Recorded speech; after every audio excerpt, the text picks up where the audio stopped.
Hi, and welcome to Creator Fundamentals. My name is Dan Currier, and I am here to help you deliver your value to the world. Thank you, everyone, for coming and hanging out on the live stream tonight. As you might have noticed, this is not a normal live stream night for me, but I had an opportunity and figured I would see what the crowd looks like on a Friday night and give an opportunity to hang out with you guys for a little while and say hello. So I'll be interesting to see if we have any regular people from the Wednesday shows, but let's hop in the chat and say hello to everybody. All right, so we have Gideon Films in the chat, Kevin Boston 7, Ben Shippen, Grinix, hello to all of you. Etard Adventures, a Philippine Island Adventure. I'm gonna move this chat to a little bit better place so I can actually see it here. Make sure I say hello to everybody. Make sure my audio is working pretty good. It seems to be the case. We also have, let's see, Dignity in the live stream as well. Little Gem Creations. Good to see all of you tonight.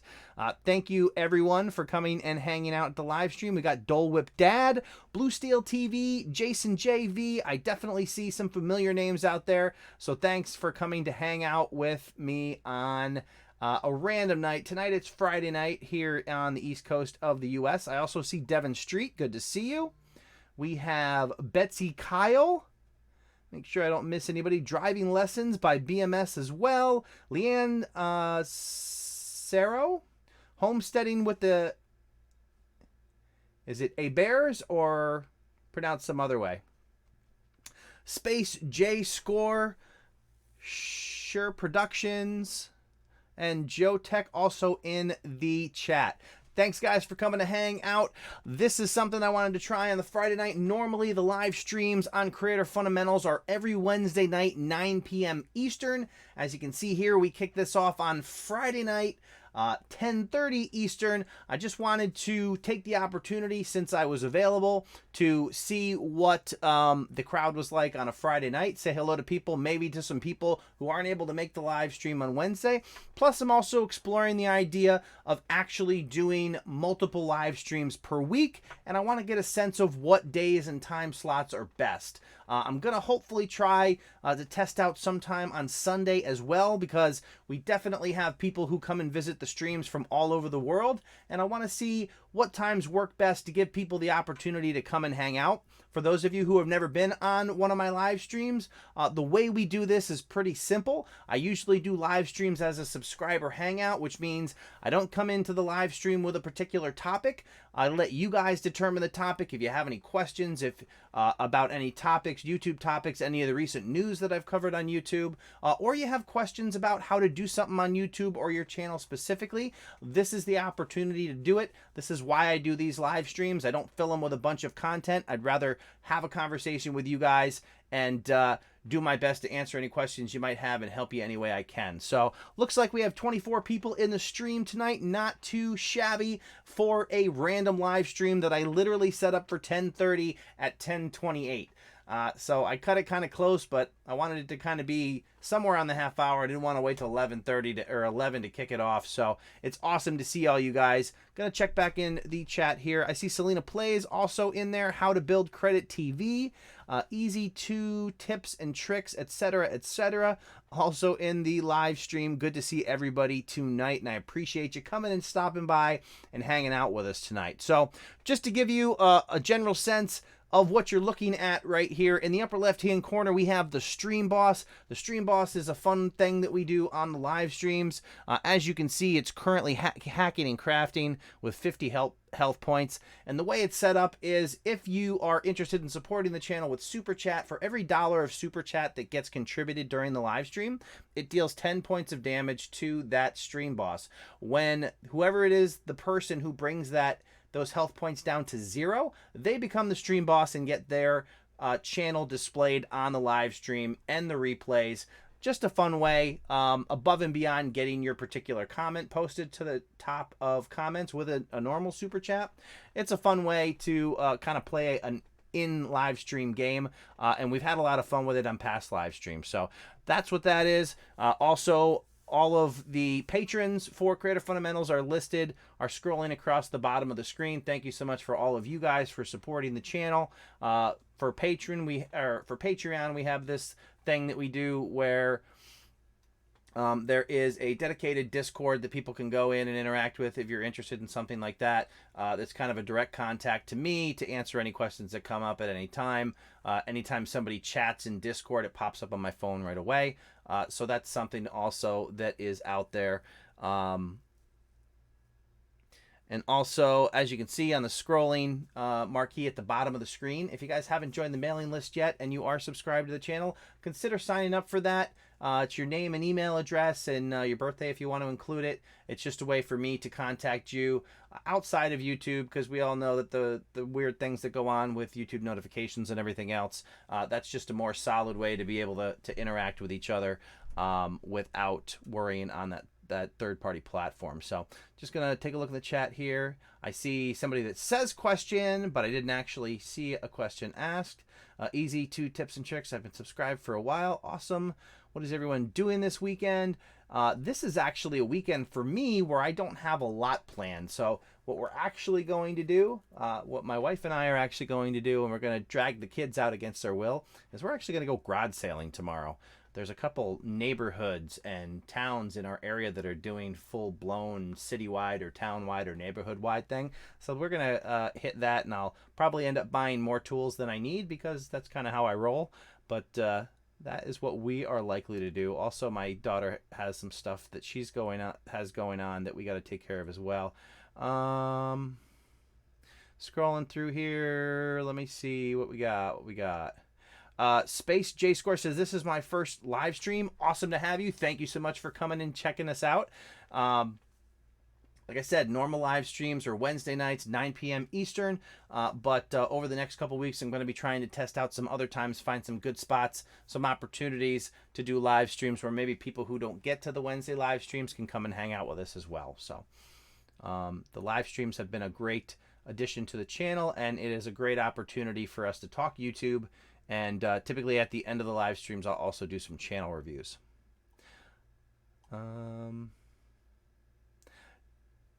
Oh, Doug Houston says, hey, this is my time slot.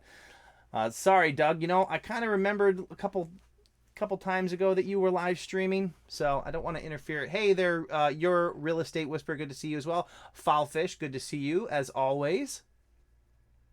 Hopefully I didn't step on Doug Houston's live stream time slot too bad. We have Incasa Con Patty also out there. Soccer Skills Rex, good to see all you guys. Mom of 3 As. Raged Hercules, good to see people coming into the live stream. I definitely see some names that I haven't seen before, so thank you so much for coming and hanging out with us. It is usually a pretty good time. I see Elite Jamaica official channel out there as well. Brown Status back in the live stream. Good to see you, my friend. And yeah, it's great that everybody has found their way to the live stream. Typically what I do is about 10 minutes before the scheduled time of a live stream, I'll actually go live and give everybody the opportunity to come in and get comfortable and ready. Maybe grab a drink and you know, settle in to do the live stream.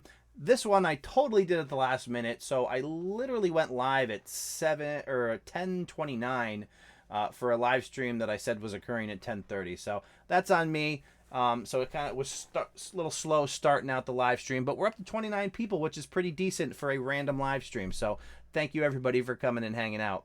Let's see what we get. Creator Fundamentals, Reddit. Let me see if I have a quick link on the old stream deck for the Reddit. Here, let me grab that real quick. I will send you guys. Yeah, I also have... So Reddit is kind of my nemesis for anybody who may be new to the live stream. It drives me absolutely bonkers how infuriating the Reddit can be with trying to share your particular content. And even in this case, it's telling me to authenticate my login, and I have like 12 authenticators on my phone, so I don't even really know which one is supposed to work, but we're going to try one out so I can log in and share that link. That was the right one. Go me. And Reddit looks completely redesigned. That's looking a whole lot different. But we have a Reddit called Creator Fundamentals. And it should just be Reddit r/creator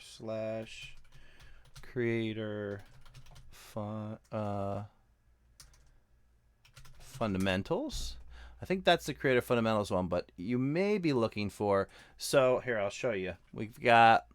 I've got this Reddit, which is typically just mostly my videos.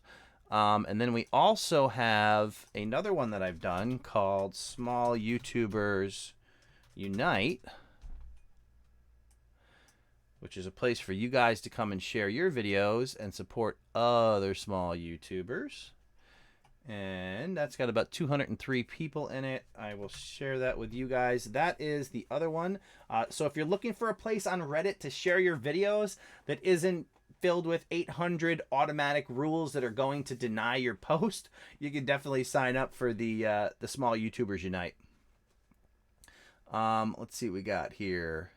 Yeah, so I have a Reddit that I just use to share my videos. Not that I'm consistent with it at all, which is just the Creator Fundamentals one. But the Small YouTubers, which I think is the one that Doug shared there, is the Small YouTubers Unite, right? Is that the one? Yep, Small YouTubers Unite. That people share their videos to. Like I said, there's a couple hundred users in there. We're always trying to grow that, help grow the audience. Card Galaxy Studios, thank you so much for coming and hanging out. All right, so scrolling through here, please review my channel. Can we talk about thumbnail creation? So Devon Street wants to talk about thumbnail creation. What specifically would you like to know about thumbnail creation? The way that I personally create my thumbnails is using a program called GIMP, which is basically a software similar to Photoshop that's available to download for free. You can just search for GIMP on Google and download it. And let me see if I can show you. So what I was scurrying to do here, I wonder if, here, let me try. Let me see if I can pull this off. I'll show you my my GIMP setup, and we will see. Let's see if I can do. Bear with me for just a moment, and I will try to show you that, just to show you how I make my thumbnails. And we will do hold display capture. See if I can do this. Display, what's that one? Well, that's apparently not the right one. So let me try this again. Properties. That's not it. So we'll do this one. Well, that's fantastic. All right, so that's not going to work. So I will apparently do.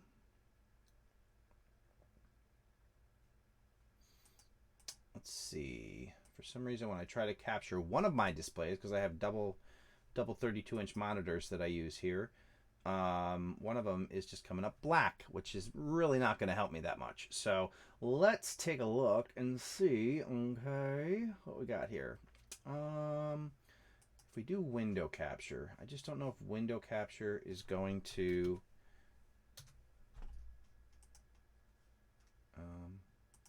Really, what is that? Let's see. Create a new one. We're going to call it that. We're going to do that. And see if it gives me an opportunity to actually select. There's GIMP.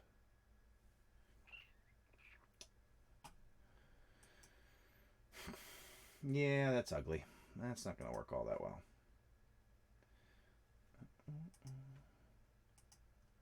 So we are going to do media source image display. How about if I reverse these? If I move that over there and throw GIMP on this screen, maybe I can make that work. For some reason, so I originally had two displays attached. One of them was in my actual video card, and the other one was plugged into the HDMI in that came on the computer itself. When I actually, I read somewhere that you can't, that there were certain limitations with not having both your displays plugged into the video card. So I bought an adapter to plug both of them into the video card, and it's still not working the way I'd like it to. So we're going to try to do a display capture on the other display and move everything over there. See if that actually works. And that's not bad. All right. So give me just a moment. I'll show you guys what that looks like after I figure out who is trying to message me. All right. So we're going to scroll that back. And I will show you what it looks like when I do my thumbnails, if anybody's interested in that sort of thing. All right, so we're going to try this here. So this is GIMP. Like I said, it's very similar to Photoshop. And let me see if I can find, we got your tools over here, and I'm trying to find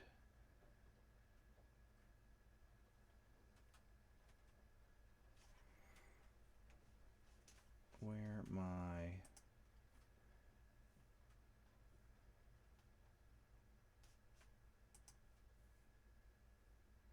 okay, where did you pop up?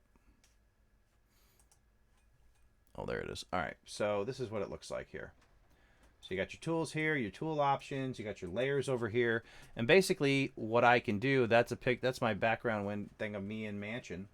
But this is what it looks like. So as you can see, you build layers, and as you can see, I've done a bunch of layers on this because what I typically do is, so for like when I'm doing my live streams, I've created this all once, and as you can see, you can remove the different layers.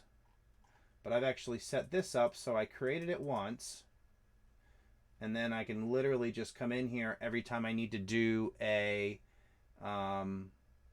new one for like the live stream, and I just come in here and I can literally come in and change the date, and then I have it and I can export. Each one of these elements are basically layers that I built.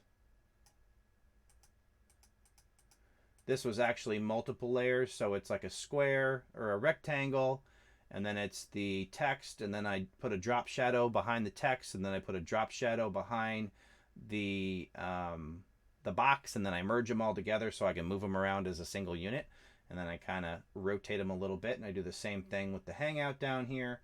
But all of this stuff, if I'm trying to do a completely different one, then I can do this. I can, if I'm bringing in a guest like we've done with Dusty Porter, he can pop in like that. And if I want to change which me I use, let me see if I have any other me's in here. I have this guy in there. And then once you get them all built in there as separate layers, it just becomes really easy to go in there and put something together. So I can come in here and say, yep, I'm going to have this guy. We're going to do subscriber hangout. We got that. That's actually a different hangout than the one I used for this one. So we actually want this guy and this guy. I'll get rid of that. And then I got to throw in my date element. And then I'm good to go and export. And that's basically how I do my thumbnails now. So that's kind of a general idea of what I do with thumbnails. I don't know if you had a specific question about thumbnails, but I figured I'd show you that and see exactly how that all works. So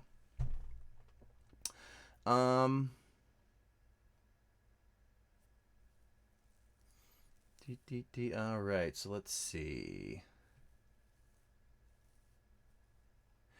Scrolling back to see what everybody's chatting about here. I see Rosalie Muir, Christopher King. also in the chat. So thank you guys for coming and hanging out. We got 30 people now. It's a pretty good crowd for a random live stream. Jibby the Destroyer also in the live stream. Hello to you too. Let's see. Let's see what we're talking about. Scrolling back.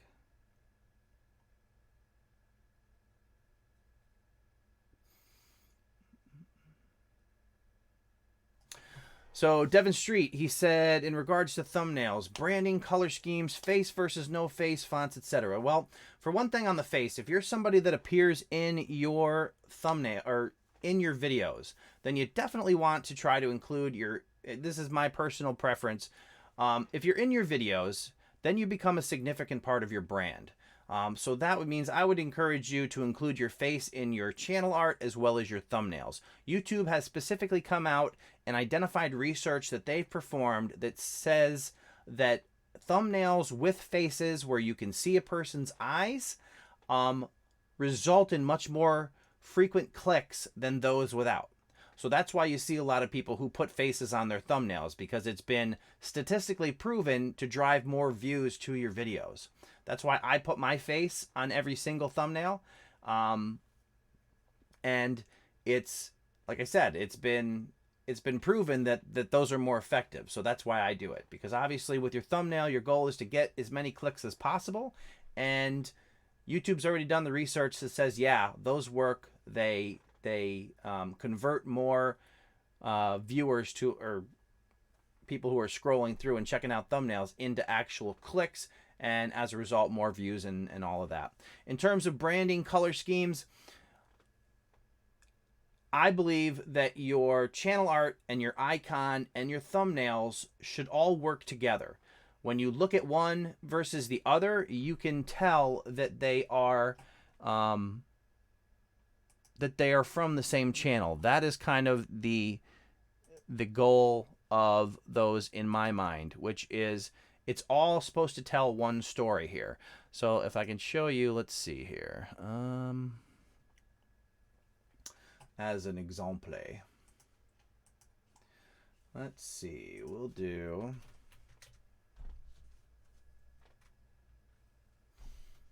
bear with me just a moment. Oh, that's not what I wanted. I wanted that.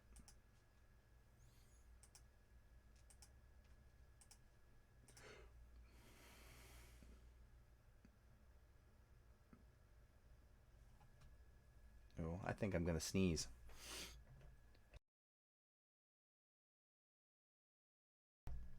Alrighty then, perfect.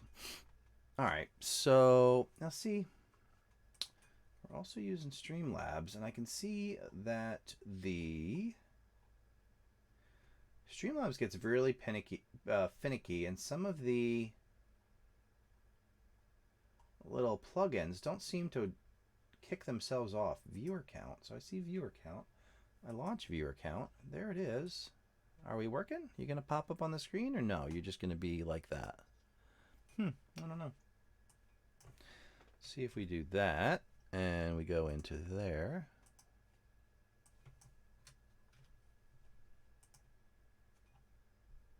There we go. Viewer count's now working. So anywho, back to, let me pull that up here. That goes there. It's just easier to do it with a example.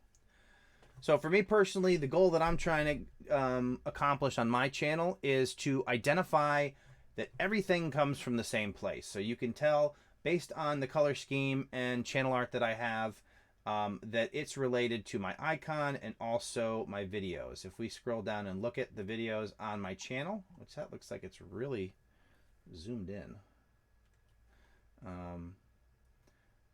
It's evident that they all come from the same place. And again, because I am a major part of my branding, because I appear in all my videos, I've included my face in my icon, in my channel art. So there's pretty much no doubt when you come across one of my videos that they're mine.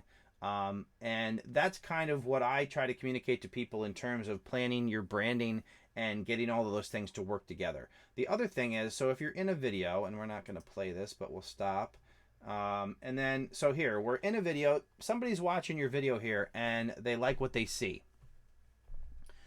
A lot of times what they'll do is then they'll head over to the recommended selections over here, the suggested videos, and they start scrolling through. And if this, for example, D. Niman's video here, if that was my thumbnail for my channel, people wouldn't be able to immediately recognize that that particular video had to do with my channel. But if we look at this one right here, they can immediately find that, and that's going to lead them to additional content from your channel that they're interested in looking at, which is going to drive more views and watch time, plus give a positive indicator to YouTube that your video got suggested and they decided to click on it. So it just works all in your favor to have all of that be kind of a cohesive message that people can see and recognize as being yours, which is ultimately going to help them find your content more easily and drive that additional traffic to your channel. Let me know if that kind of covered the stuff that you were interested in talking about. And while you do that, I'm going to try to find out what I did with my chat screen because I lost it. Does anybody else have way too many windows open on their screens? I do. All right.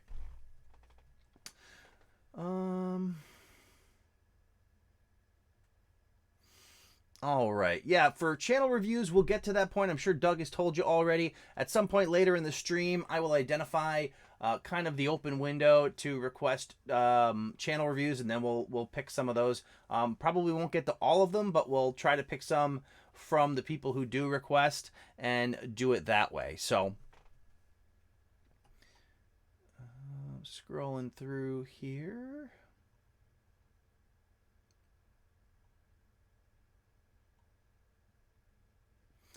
I'm sure I'm behind on the chat here. I see Real Estate Whisperer saying I use PicMonkey for thumbnails. I see somebody saying check out my new video. That's not something you want to do in somebody's live chat. Scrolling.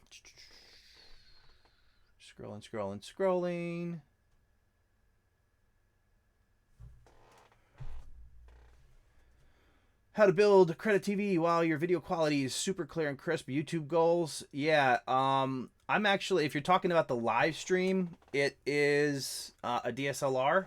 Probably for my first 100 videos or so, I used the Logitech C920. It took me a while to dial that webcam in to get it kind of clear. But the DSLR does add a little additional crispness to the video. So of course my last live stream, I'm pretty sure my DSLR overheated and I had to do an emergency switch over to my Logitech. So hopefully that won't happen tonight.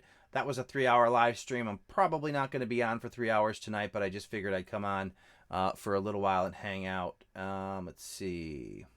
Kevin Boston 7. How do I get people in my streams? The most I ever got is 9, and I have seen people with less subscribers than me get 30. I mean, it all has to do, the best thing you can do is try to play with different times, see what the best time is for your particular audience. Also try to be consistent in your live streams. A lot of times what happens when you're first trying to start on live streams is that you may not get the crowd that you're looking for, or people don't show up right away and you get discouraged, so then you stop doing it. You really want to pick a time, figure out what time you're going to do them, and then be consistent. Once you start to let your audience know that you are going to be live at a specific time, then people start to recognize that time and expect your live stream to happen, which tends to raise the number of people who do show up and hang out in your live streams. It's going to be different by the niche that you cover, what you're actually covering in the live streams. Depending on your niche, you may want to cover an audience size. You may want to cover particular information to bring value to them to get them into the live stream. That's what I did. A big tip for live streams, for those of you who haven't live streamed but you're looking to do it and maybe you're a little apprehensive about live streaming to nobody, believe me, I've been there. It is an awkward kind of feeling when you don't have any content and there's nobody to talk to, or there's like one person in your chat. So what you actually do is before you do that first live stream or your first few live streams, plan out a topic to cover just like you would a video. When you go live, you do your normal intro and everything just like you would in the regular video, and you cover the topic. That does a couple things for you. It eliminates some of the awkwardness of whether or not an audience shows up. It also gives you content to use if nobody shows up and the live stream pretty much falls on dead air. Because what you can do there, you can choose if you want to delete the live stream, but you can also download the live stream, cut out the content that you created in the front of the live stream, and then upload that as additional content. So you can also do that if you do have a live stream, you cover content in the beginning and then a bunch of people show up at the end. You can leave the entire long form live stream up there to get watch time for people who want to watch the replays. Plus you can upload the front end of it as an actual video with content for everybody to see. And you've now created 2 pieces of content from that one live stream. So everybody is different. I know I've certainly seen a wide variety of live streams that get a variety of in terms of like people who are viewing. I've been doing now the live streams every Wednesday pretty consistently for a few months now, so the audience has kind of become used to that, and the same people tend to show up again and again. Plus we get a few new people in every now and then. So in that regard, the consistency of that I think helps the channel as well. Also, that's a really good time slot for me in terms of trying to get as many people in as possible. 9 o'clock Eastern here is early enough for people on the East Coast. It's super late for people in the UK and that general area. But even some of the people there tune in. I believe it is, Doug, is it like midday for you? What time is it in Australia? 9 p.m. Eastern. Let me know. But it's basically a pretty good time to get people, whether they're on the East Coast or West Coast of the U.S., as well as some other international areas that I have a following in. So you got to kind of play around with it, find your sweet spot in terms of when to do it, and then just keep pushing forward. Scrolling through everybody's stuff here, see what everybody's talking about. Kiwi's also in the live stream. Good to see you.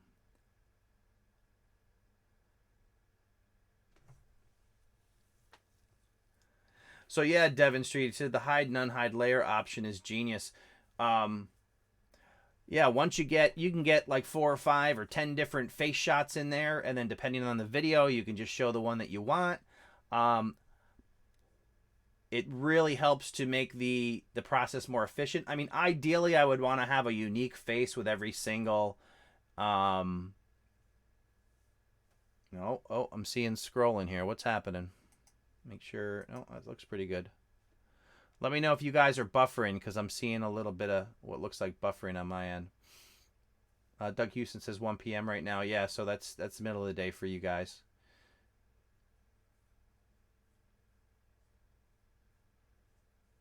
Yeah, definitely don't want to self-promote in somebody's live stream, because that's kind of a bad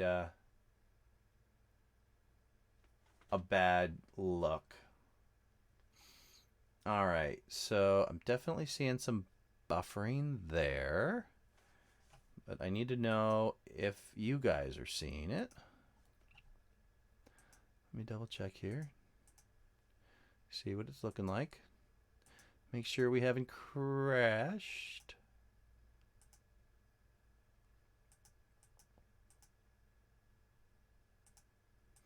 All right. Keep losing all my windows. Give me just a moment to check on that. Make sure we're not having critical failures here. Come on, baby. Almost there. You can do it.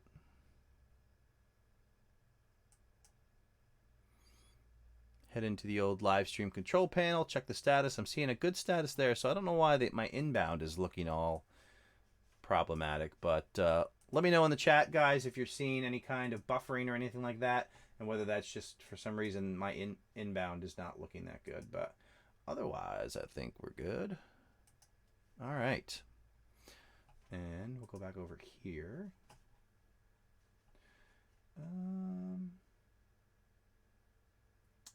Jason JV, Dan, would you do call-in shows? I wouldn't be against that. Are you talking about would I call into other people's shows, or would I do a call on creator or a show on creator fundamentals where people can call in? Either way, I'd probably be open to that. Looks good here, good here, good to see. Let's see. Foulfish, your copyright video was great where you talk about... were you going to talk about any of that tonight? Yeah, I can definitely touch on the copyright thing. So YouTube put out, just for those of you who didn't happen to watch the video, you can definitely check it out on the channel. It was basically just a notice or an update that YouTube put out that said starting in June, people may see, or some channels may see more content ID matches, basically notices that their content had been flagged as somebody else's copyrighted material. So they were kind of elusive in terms of why people were going to see that. I assume they made some type of enhancement to the way that they detect those things. At least that was my interpretation. If anybody else has a different interpretation, you can definitely let me know in the chat. But basically they put that notice out. So if you're a channel that does a lot of content with third party, you know, if you're showing clips of or TV shows or movies to do reactions and those kind of things, you want to be aware that you may see an increase of copyright hits. Now, they're not strikes. It's not a copyright strike. It's just a content match, which basically means the copyright holder has the ability to determine what they want to do as a reaction. They could request that the video be taken down. They can request that the monetization from it be given to them. And what they went on to explain is if you agree with them and say, yeah, it's their material, my bad, and you can just move on and not have to do anything. It's not going to cause any strikes on your channel. It's not going to cause you any grief there. Or you can dispute it if you feel that it's not correct or you're protected under fair use. Now, that notice obviously brings to light fair use, and I think people expect too much from fair use sometimes, because they think that they can use anybody's stuff whenever they want to and call it fair use. And the reality is that that's simply not true. And even if you are legitimately protected under fair use, if you're using content and the way in which you've used it is transformative, and you are offering a critique or criticism on that, and you check all the boxes for fair use, the reality is if that copyright owner doesn't agree with you, and it's somebody like Sony or Viacom or whoever it is, if they don't agree with you, they can request that that video be taken down, or they can request that they take the monetization. If you try to challenge them, it could be a situation where you have to end up in court to actually fight that. And I don't know about you, but I'm certainly not in a position financially to fight a company that big. So it becomes kind of that difficult situation. For some of you who aren't familiar, if you did watch if you haven't seen the copyright video, you can check it out on the channel, but the pinned comment on that video is to a previous video that I did regarding H3H3 Productions and the lawsuit that they had with another channel who basically blamed them for stealing his content. And that lawsuit went to court and took quite a while to resolve, and ultimately H3H3 Productions won, and it was their content was defined as transformative and a fair use of the other person's content, but it cost them $100,000 to prove that. So it's something you got to think of. I think they had somebody, I don't remember who the YouTuber was, but another YouTuber started like a GoFundMe page or something to help support the legal costs for them to beat that. And they weren't up against a big company. That was against a fellow YouTuber with a few 100,000 subscribers or whatever it was. So the reality is, even if you're legitimately protected under fair use, it can be very costly and not realistic to try to fight it based on who you're up against. And the reality is, any of those situations that are going to result in a court case, it's going to cost you a lot of money to defend. So it's important that you understand that. You can definitely go and read fair use. Fair use is kind of like reading. I've read the information before, and it's vague in a lot of ways, and it's open to interpretation. So you really need to, obviously H3H3 set some precedent in terms of the YouTube space, but it's not as simple as saying fair use. I can use your content. I've also seen things out on Facebook where somebody said, hey, if I only use 7 seconds of it, I'm good. And that's just complete nonsense. There are no fair use guidelines associated with a particular time frame. So you can't think that, oh, if I'm only using 3 seconds of somebody's content, that I'm good. And basically what I told them, go out there and upload 5 seconds of Bruno Mars, Uptown Funk, and see how quickly it gets demonetized or copyright stricken. I guess it's not a strike, but a content ID match. The length of content does not matter. It's essentially transformative is how they describe it, and it has to be in a form of criticism or commentary, etc. But you can read all of that. It's something that I think a lot of channels have been comfortable for a long time of taking other people's content and reusing it, and and a lot of times it is fair use. They do it in a creative way. Other channels simply go out and steal it and then just take 10 clips and they put them all together and they call it a top 10, and maybe they put a robotic voice over it. Those channels are probably going to be in trouble. So that's what that whole deal is. They said starting in June. We'll see if anybody notices a big uptick in how the videos actually get tagged, but only time is really going to tell in that regard. So let's see. Filefish, let me know if that kind of covers. If you have any particular questions about fair use or copyright, definitely let me know in the chat.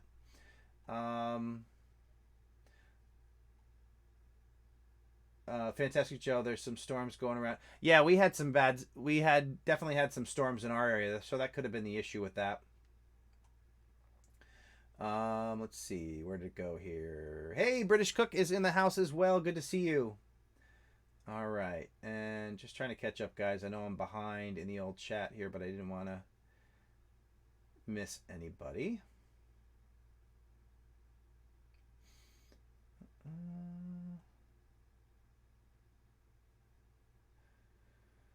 Scrolling. Kybal in there. Also, good to see you, Automotive Channel.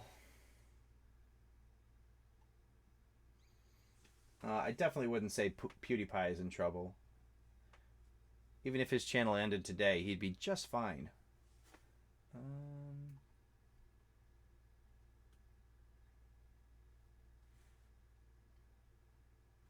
Started work at 11 a.m. yesterday and just got home. Ouch, British Cook.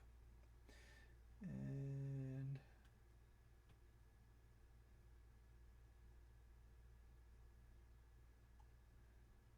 all right. Oh, so you guys just caught up to the buffering. Okay, lost ya. Snow Dog Vlogs. Hey, how you doing? Good to see you. Why does it show up as... Oh, okay. All right, Weird City Citizen. Oh, yeah, Snow Dog Vlog says it was Philip DeFranco who started the GoFundMe page. Yeah, the whole legal thing, it's kind of tough because... And I see small channels and they kind of do that whole, hey, it's, fair use, and they really don't understand what fair use means. They have no idea how they're really supposed to apply it. They just think they can cry fair use and everything is good. And the reality is not even close to that. And I'm sure there's going to be some channels affected that simply need to either change the way they do stuff or come up with a whole new approach because of... certainly because of an increase of content ID matches. So, let's see, third-party video anime that isn't always ask for permission before. Yeah, I mean that is the thing. The other thing to consider with the content ID matches and the copyright is that it's all dependent on the particular person who owns the copyright or the business or entity that owns it. There are certain entities out there who like it when people use their stuff. And make videos or parodies or any of those other things. So it's really going to depend on the individual entity that owns the copyright for the given material. So um, it's so bad on Instagram. Is that people stealing other people's stuff that's bad? How far can the use of images be considered fair use? I don't know. I don't know off the top of my head. I think it's kind of difficult to claim fair use on an image. That would be something. If somebody's ever experienced that, definitely let us know in the chat. But trying to deal with, I'm not sure how you can be all that transformative on a given image, but only let's see. Jibby the Destroyer, I got includes copyrighted content. Is it bad? Again, it depends on who is actually identifying that and what they want you to do with the video.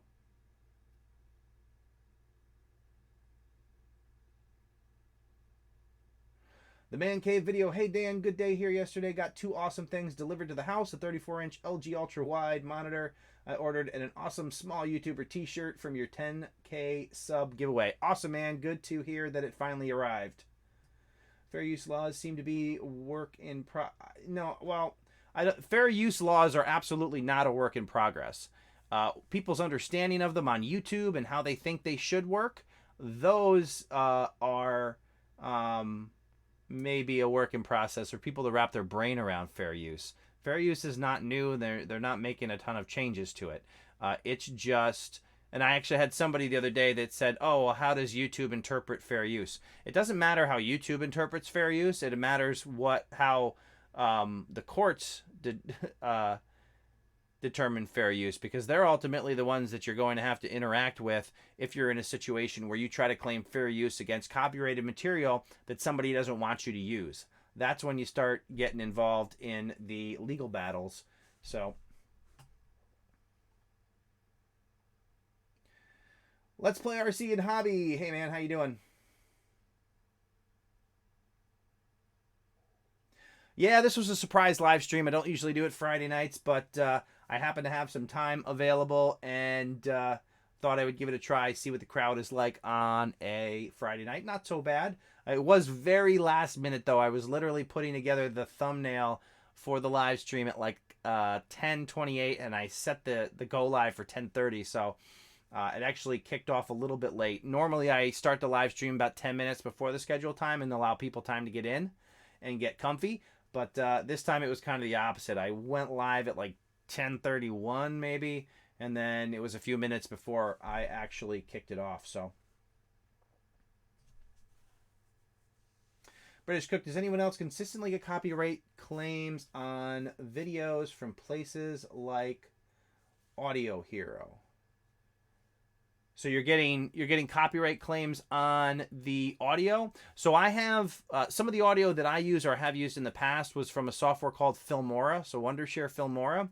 I've gotten a handful of copyright claims for them. And basically what you do, if you go to that particular site or wherever it is that you got it from, there's usually some standard text that you can copy and you can dispute and let them know that, hey, I actually do own the copyrights to this. So that is certainly something you can do. Whiskey Throttle, Creative Fundamentals. I'm very green to YouTube and have only done live shows. Have about 185 subs in 2 months. Are live the way to go, or should I have some recorded content? I would think if you have a I mean, my thought would be to probably have both live streams and actual recorded content. There are some channels that are like gaming channels that just do strictly live streams. It really depends on what type of value you're trying to deliver to your audience, and how you can benefit them. The challenge with just doing live streams is you don't tend to get a ton of traffic on a live stream replay, whereas you can make videos that are evergreen videos that are like informational or educational videos that can continue to get views over time. So I would probably have a balance of both of those, just to help your channel grow and, become some type of established, informer on whatever it is that you're doing content about. There's actually a word in there that I'm looking for that it's completely gone. So authority, I think, is where I was going with that. You try to establish your channel as an authority in whatever type of content that you're going to be sharing. Let's see.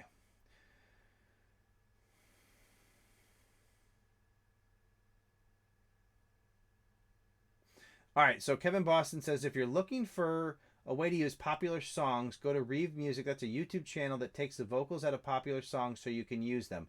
That's not a true statement. Just because you take vocals out of somebody's music does not give you the right to use the music. And again, just because it's worked and you haven't been hit doesn't mean that it's right. So it's kind of like, and the thing that I always tell people, or that I like to say, is just because you run out into the freeway and you make it to the other side and you don't get hit by a car doesn't mean it was a good idea.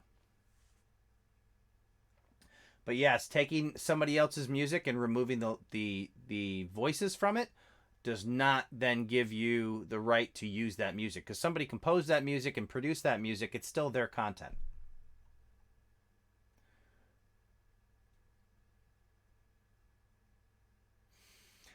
Devin Street says, Doug Houston, YT, sub to you. Look like you have great content. Absolutely. Doug Houston, the moderator extraordinaire. Definitely check out his channel and what he's doing over there. He has a lot of great content, and I highly recommend him. Yeah, audio. I definitely get the audio hits. A whiskey channel. So yeah, I mean, if you're covering like all things whiskey, you could definitely put out a lot of content, like product information, whether you're doing like reviews of whiskey, covering the different whiskeys.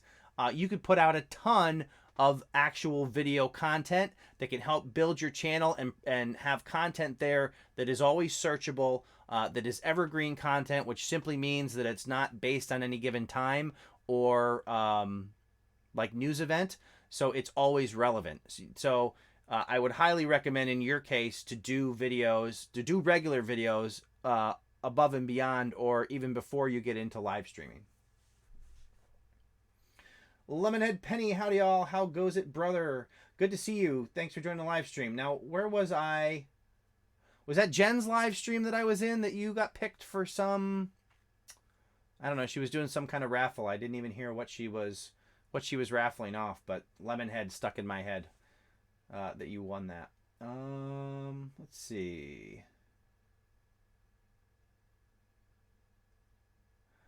Kenneth Rogers says, yeah, Metallica has songs with no vocals and they're still copywritten. Absolutely. The biggest thing that I saw that was surprising to me is even if you do a cover song, so if you play somebody else's song and it's your guitar and your vocals, they can still get you for copyright, which was kind of a surprise to me. It really makes you think, because think of all of the people. I mean, I think Justin Bieber was discovered on YouTube, and I imagine that when he first started, he wasn't singing his own songs. And then you have people who have been on like America's Got Talent or the X Factor, whatever those are. Grace Vanderwall. She was somebody who was popular on YouTube before she did her thing, and they all do covers. So it's going to be really interesting to see how that plays out. I honestly think it is in the best interest of some of these, record labels and things to allow those, covers and stuff to exist, because it's free publicity.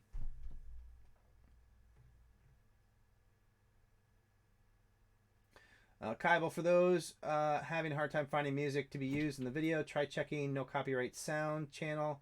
I've been using their content for a long time now and haven't had problems. Epidemic Sound, audioblocks.com, good paid audio services, says Car Galaxy Studio. Devin Street, make your videos as original as possible. Keep all the other content out of your videos is the sagest option. Fantastic Joe's got to run, heading to bed. Good night, Fantastic Joe. Good to see you. Take it easy. And if you're responding to me, Lemonhead, it could have been, maybe there's somebody else with the same name of Lemonhead, but Let's see. Live streams are a huge bonus for gaming channels. Absolutely, they can be.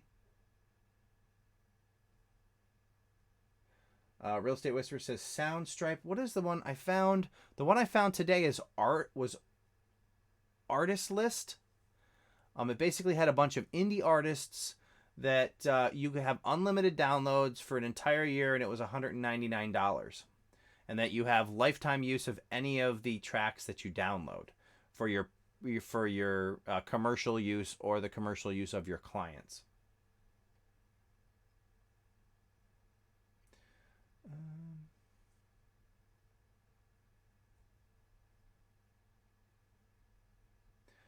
And Sarah, gotta go to sleep. Thanks for all the great info. You have a good night. Good to see you. All right, here, and we are just crossing the 1 hour mark in the old live stream. Artlist.io. That's correct. That's the one I found today. I think it was like an advertisement on Facebook, but it kind of looked interesting, and I checked some of the music, and it seemed pretty good. Jimmy the Destroyer, have a good night. Where is my...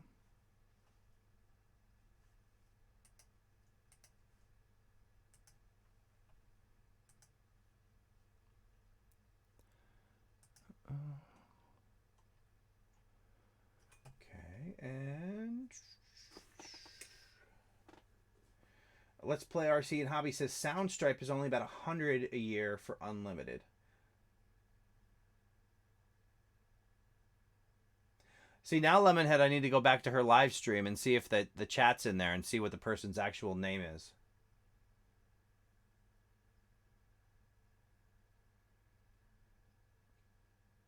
Because you're right. How many Lemonheads can there be out there?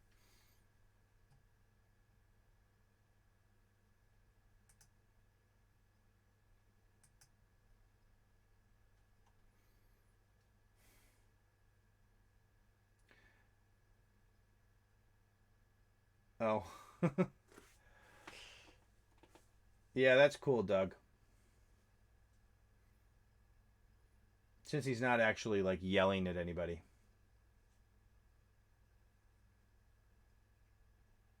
Or she, I honestly don't know if Lemonhead Penny. She, maybe, is more appropriate. All right, let me scroll through here, make sure I didn't miss anybody.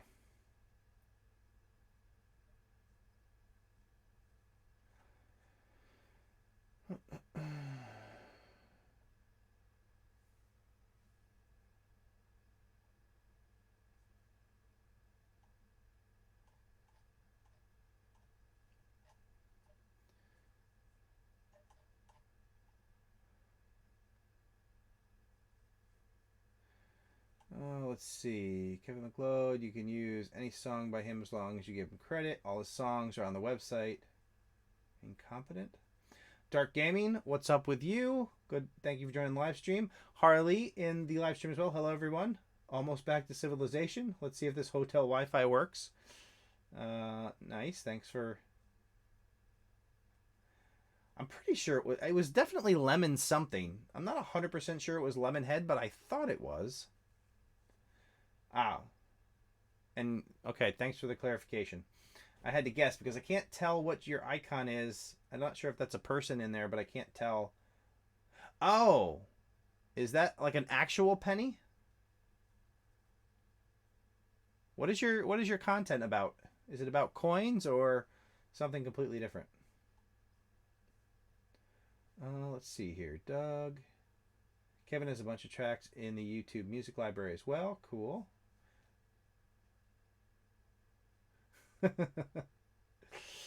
Not just a man, but a handsome man, says Lemonhead Penny.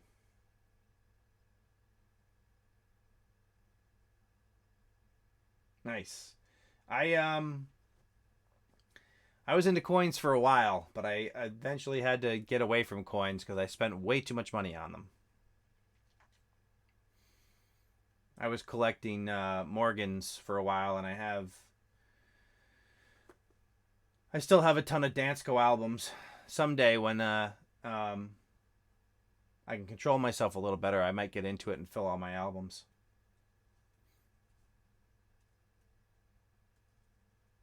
Oh, live auctions. Yeah, that's cool.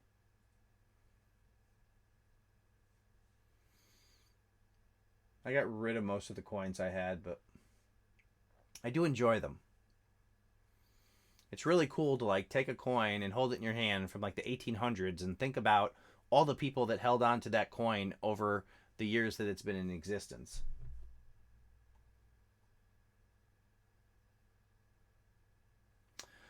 Um, your real estate whisperer. Actually, what's in my cup? I didn't even fill my cup tonight because I was literally scurrying to get the live stream going.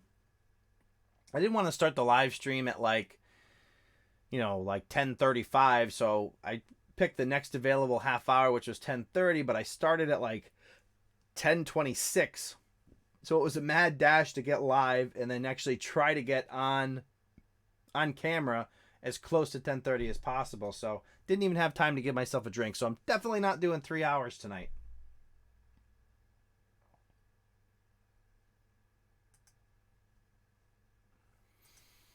Let's see here.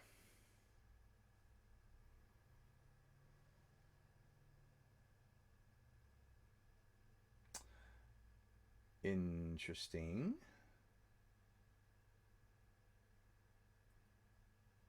So how did you get the connection between Lemonhead the candy and being a coin guy? Or do you just kind of do just taking a peek at your channel and I see a couple random things on there?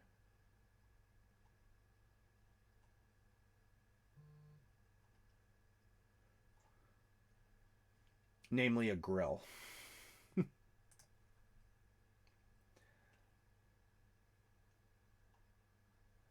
All right. It's addictive for sure. You should come to my Tuesday. Yeah. Mondays and Tuesday nights are typically the nights I make videos, but if I can remember, I will try to check one out.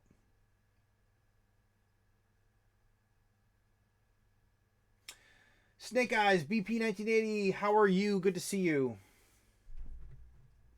Kaibo, 4:30 a.m. here. I better get ready to make breakfast and go to work. Bye, guys. Thanks for the stream again. Dan, take care. Have a good night. Thanks for coming and hanging out.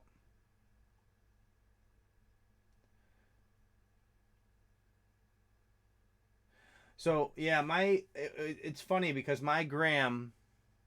so my gram had 2 Morgan silver dollars that she kept in a box for a large portion of her life, and she had looked them up in a very teeny tiny coin book, and thought that they were worth a lot of money, because she had read across, and basically it was like coin price, all on one page. So she had kind of read across and thought they were a lot of money, and my grandfather had her put them away in case they ever had an emergency and they needed to use them to pay for something. Well, they never ended up having an emergency, and I took I got the coins when she passed, and I sent them off to a coin grading company called NGC, and I actually had them graded and put into a single acrylic case, um, and I had her name put on it, and it had the individual grades, one of which was actually in uncirculated condition, so that was kind of cool. But for anybody that knows anything about coins. But I have those. They're all protected. I keep them in the safe. And I enjoy Morgan dollars are by far my favorite. I'd love to get back into coins at some point. I just don't trust myself. Auto Moto Channel says he's collecting the Carson City Morgan dollars. Those I had a couple of those at times too.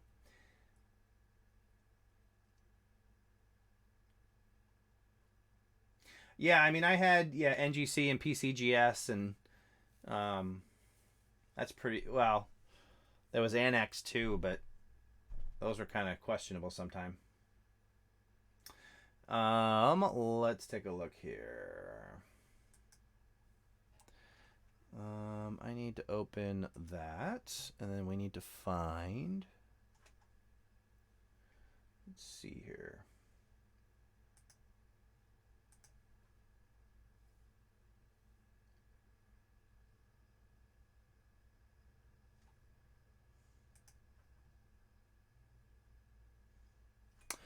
All right, we're going to do a quick look at a channel here. So this is Kevin Boston 7. Subscribe for crazy story time videos. Probably focus on story time videos where I tell you stories that I've experienced through my life. Some of these are cool, some of these are exciting. Let's see what we got going on here on your videos. Channel update, subscriber hangout, Bill Cosby, hitting a cop.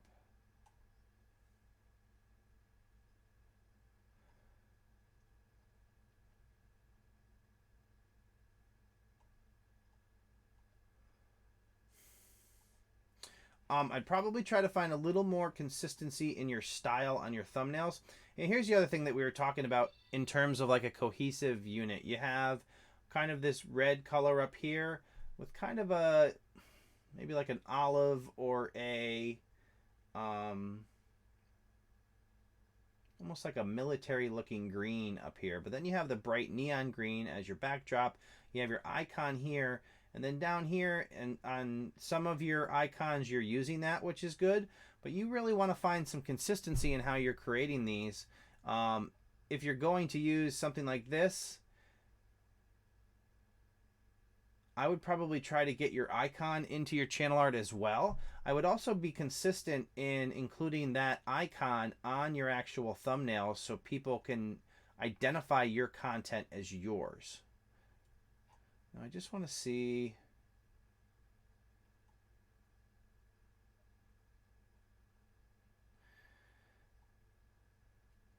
Are you basically, let's see how you're actually doing this. So you're playing video games and telling stories.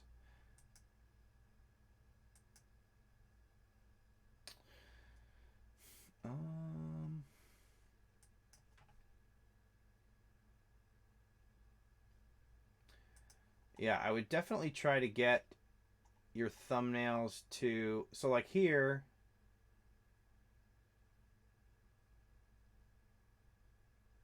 you're showing like clips from the game. I try to find some consistency in how you are identifying your thumbnails. Like here you have, this is good with the icon. I like that. I would try to include that on all your thumbnails. And then if you're going to use like green down here, then I would probably try to use that green in your channel art and be consistent in that regard, and not just green, but the same green. And then if you're putting any words on your thumbnail, considering trying to use the same font or similar font as what you're using up here, or vice versa.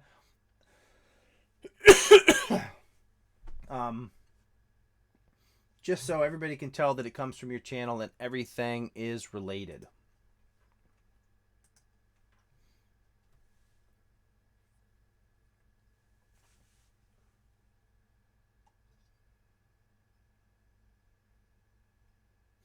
Yeah, there was no official warm-up. I was just covering a few multiple requests there.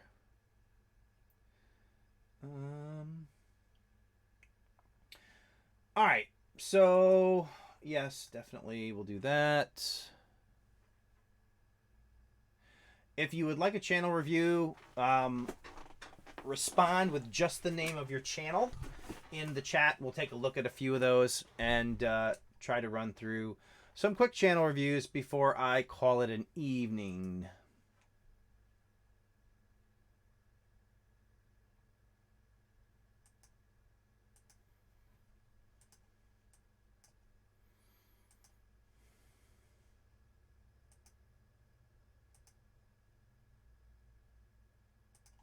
Okay.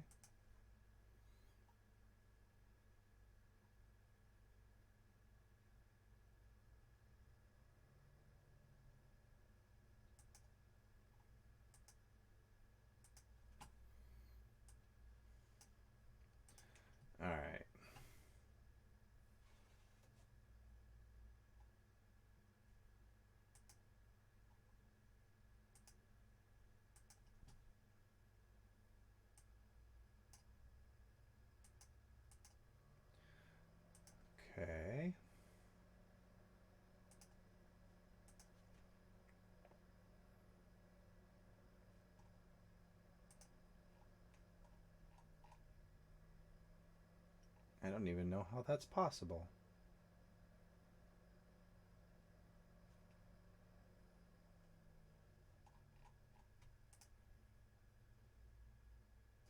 Also, guys, I'll say definitely watch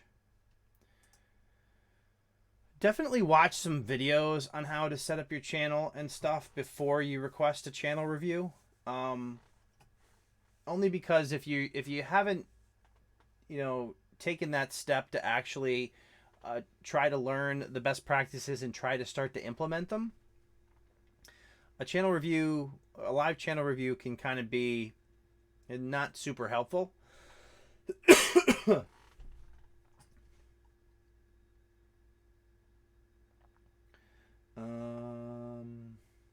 right, let's see here.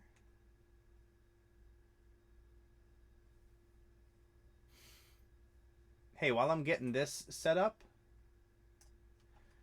if you guys can share the live stream out, that would be pretty cool. See if we can bring in some new people while we're doing this.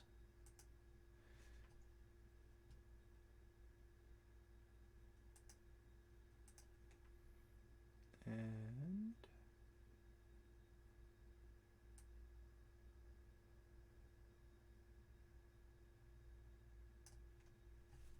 let me just check something here real quick.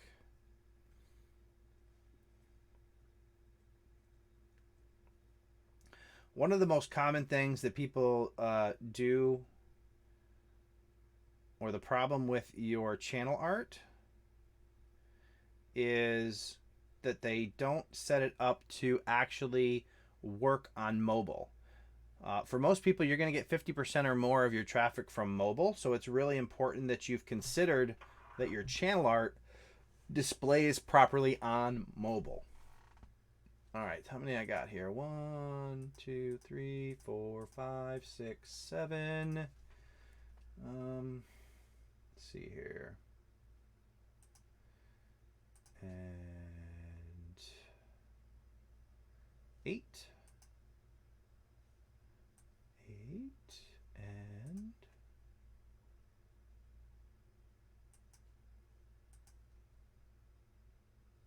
9.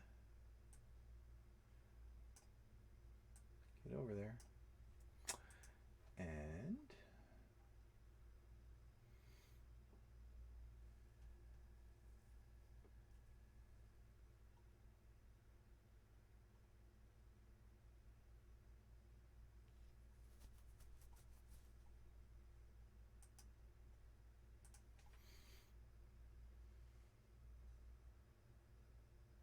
all right.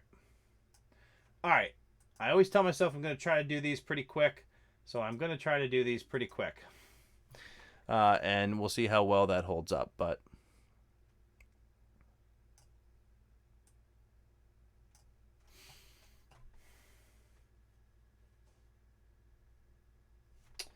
and I'm also going to try to bring these up on my phone as well to see how you guys are doing on the mobile front. All right, so the first channel up is Devon Street. Devon Street, build an online presence schedule. Sunday video, Wednesday podcast, extra videos throughout the week.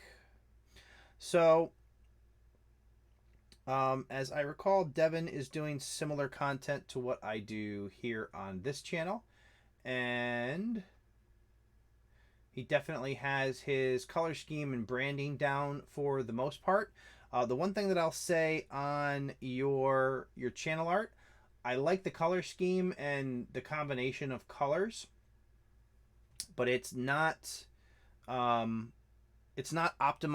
for mobile. So basically what happens is when you display, and you guys can definitely pull up this channel on mobile and see what I'm talking about.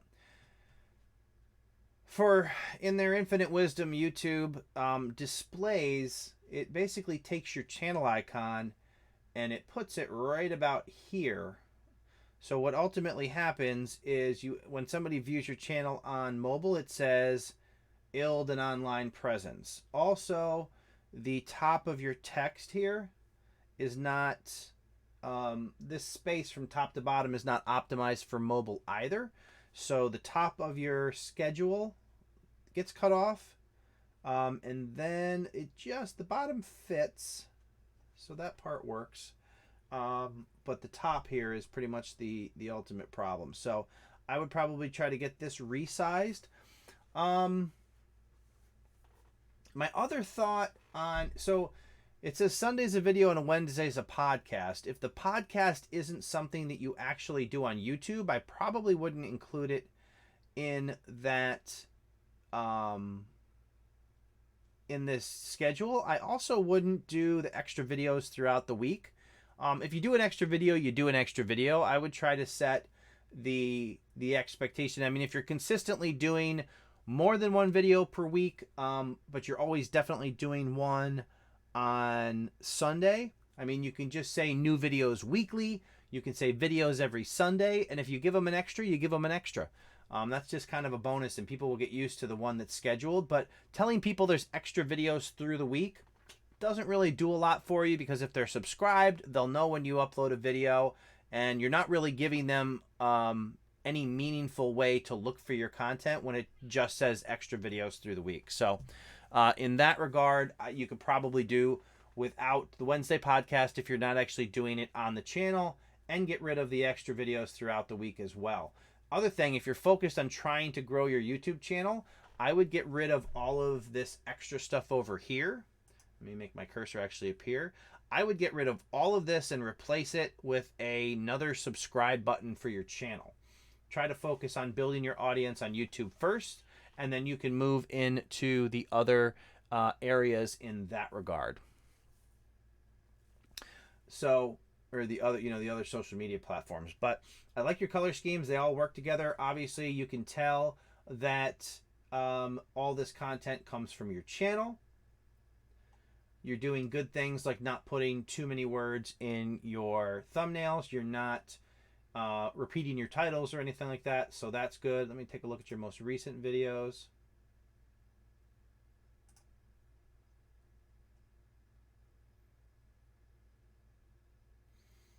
Looks like you got a little bit different style going here, like a new style.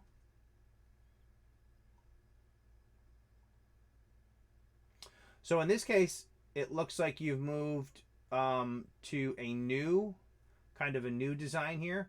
So I don't know if you have plans to also move your channel art to match some of this stuff. That's certainly something to consider, and you may just not have gotten there yet. The one thing that I did find to be kind of helpful is to find something more interesting than a solid color in the background of your thumbnails. So like the blue you have behind this and here, definitely if you can find something with a little bit of texture.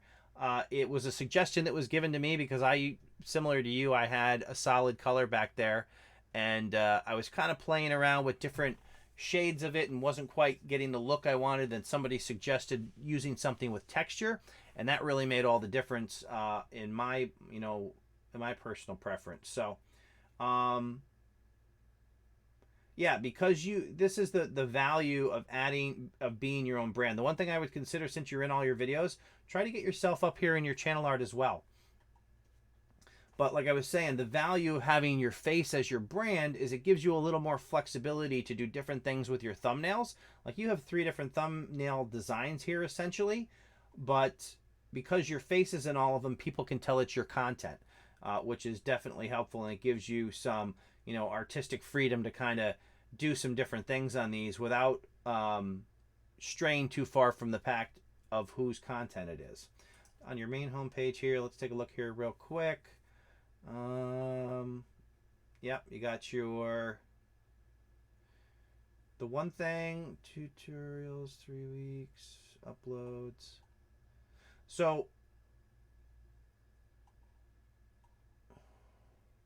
my personal preference on this would be, I'm not a big fan of the vertical displays, only because when somebody's viewing your videos in browse feature and other areas, what do they typically use to determine whether or not they want to watch your video? They use the thumbnail and they use the title. Well, the horizontal displays, like an individual or a single horizontal playlist, displays 5 videos, or depending on if you have your thing zoomed or not. But it displays, we'll call it 5 videos, thumbnails and titles only. When you do these vertical things, it's titles, thumbnails, and descriptions. Nobody's going to decide whether or not to click on your videos based on the description of the video. That's information they get after they've chosen to watch it. So to me, these kind of take up more space than they need to, and they add additional clutter that potentially adds confusion to the viewer. You want them to get the most information in the shortest amount of time. So in that regard, you want to, at least in my personal opinion, get just the thumbnail and the title, so people can skim. You can get multiple playlists listed here. They can see a ton of your thumbnails and titles, and that will obviously give you a greater chance of having them find content that they want, potentially content that'll convert them into a subscriber. All right.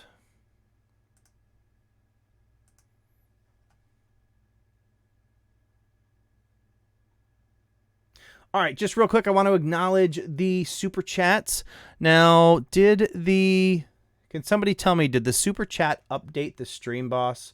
Because every once in a while, the Stream Boss freezes in the beginning of the stream, and I don't know why. Maybe it just hasn't. Here, let me just... Because it's locally, it's right, but... it's not showing up. Let me make sure here. Hang on one moment. I'm trying to stare around my mic here. Where's Stream Boss? Stream Boss properties. We'll do that and we'll save. Get that to refresh. There we go. Perfect. All right, just want to make sure that it's displaying properly so you guys can actually see who the current Stream Boss is, which in this case is Let's Play RC and Hobby. All righty.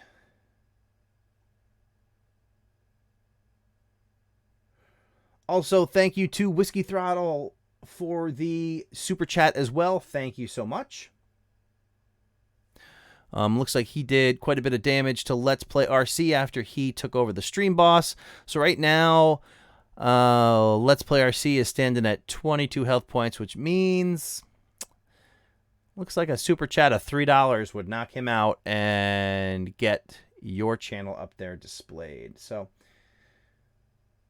how do you make your channel art links a subscribe button? So basically what you do here, let me show you that real quick. So if you go to your channel, let me find...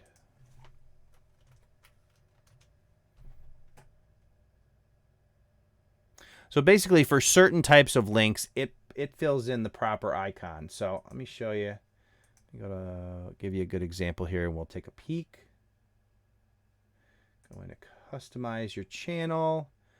And then you get the old view and then you go to edit links. And I'll pull that up so we can see. All right, so an edit link. So this is... and it popped me back into here. So we need to go to customize your channel.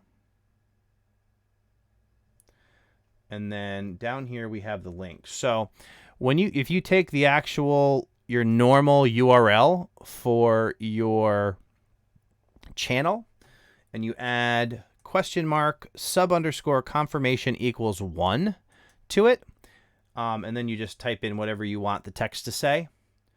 So if we look at this, so what this $!confirmation=1 does is that sends the person to a little pop-up that shows up over your screen or over your video or your channel rather. I'll get that right. Let me show you an example. So if I'll grab this, we'll grab that sub-confirmation and we'll go to the next channel we're going to review here. And if you go to the end of that, and I'm going to unsubscribe for a second. Sorry about that. Just to make this look right. And we'll subscribe back. And we add that to the end of the channel and you hit enter. You see it pops up this confirm. It automatically sends them to a confirm subscription pop-up box. So that way, when somebody clicks on that link, it brings them right here, and you can say, yes, I want to subscribe. All right. And then let's go back to where I was here. So yeah, that's basically all you do. You put your link in there and you save it. You call, click the subscribe or whatever you want to do, and hit that. And then this is what you get. Because it is a YouTube URL, it automatically does the icon. So hopefully that helps you out and gets you going in the right direction there. And let's see if I can get back to the chat.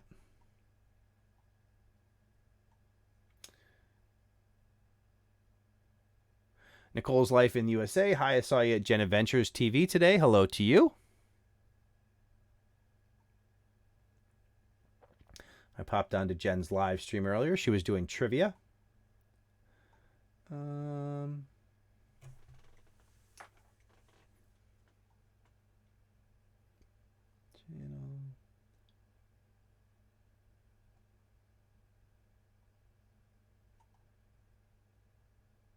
All right, take care, Devin.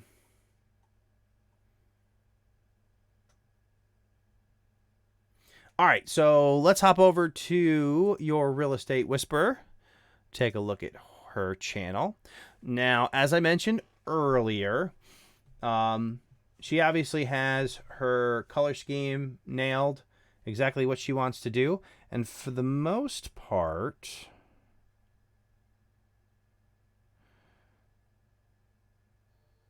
her channel art is almost optimized for mobile. I wonder if I can. Let me try this here. I'm not sure if this will actually work, but let's see if I put this up here.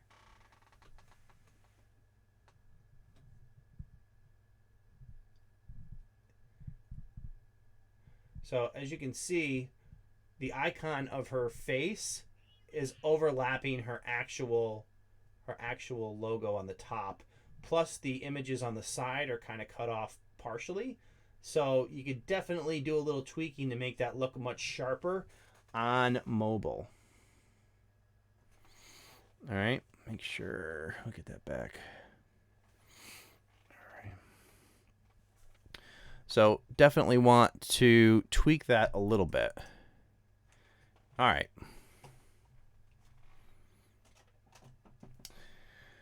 And your Real Estate Whisperer, you got your logo there and your branding, good color scheme. Definitely stay true to that. You got great thumbnails. Let's take a look here. The one thing I would say about this that font's going to be a little bit small on mobile. Might be really difficult to read, but she stays true to her color scheme and her branding. And for the most part, she appears in her thumbnails. Oh, look at that. VCG Construction.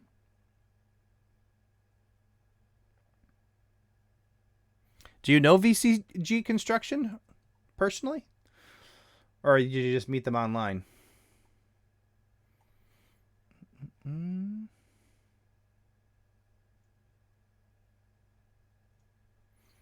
see here. That's a good combination, real estate and the very cool guys of construction. Yeah, so definitely you seem to have adopted, well, you have a little bit of variation in there. Looking for home decor.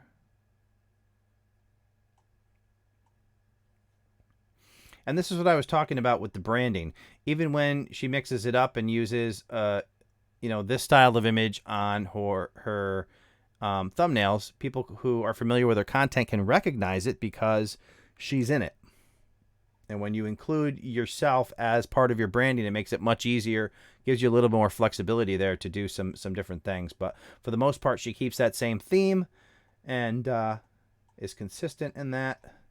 When you go to her home page, it looks like she knows what she's doing and talking about. Everything is consistent and organized. And all has the same general vibe about it. Let's see, closing in on 1,000 subscribers.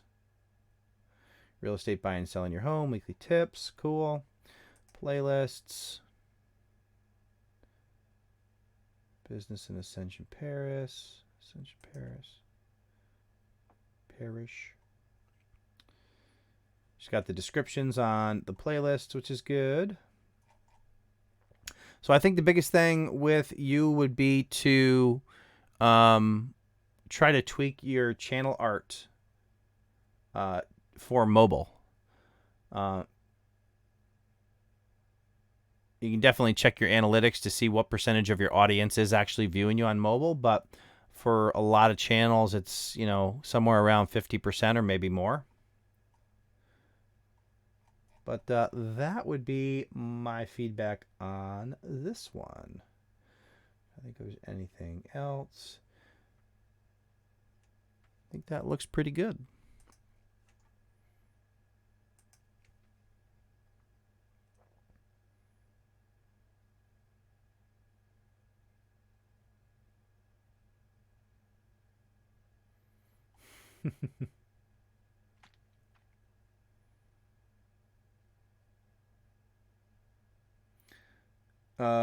Let's see. Yeah, I don't know that I've ever done that on iPad, Little Gems.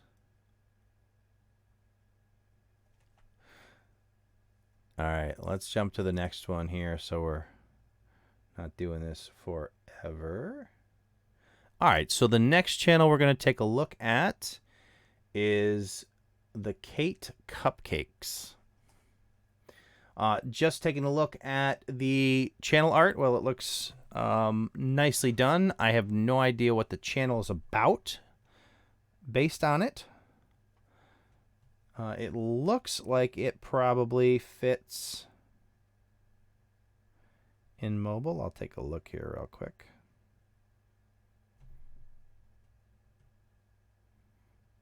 Yep, it fits perfect in mobile, so it's been optimized for mobile.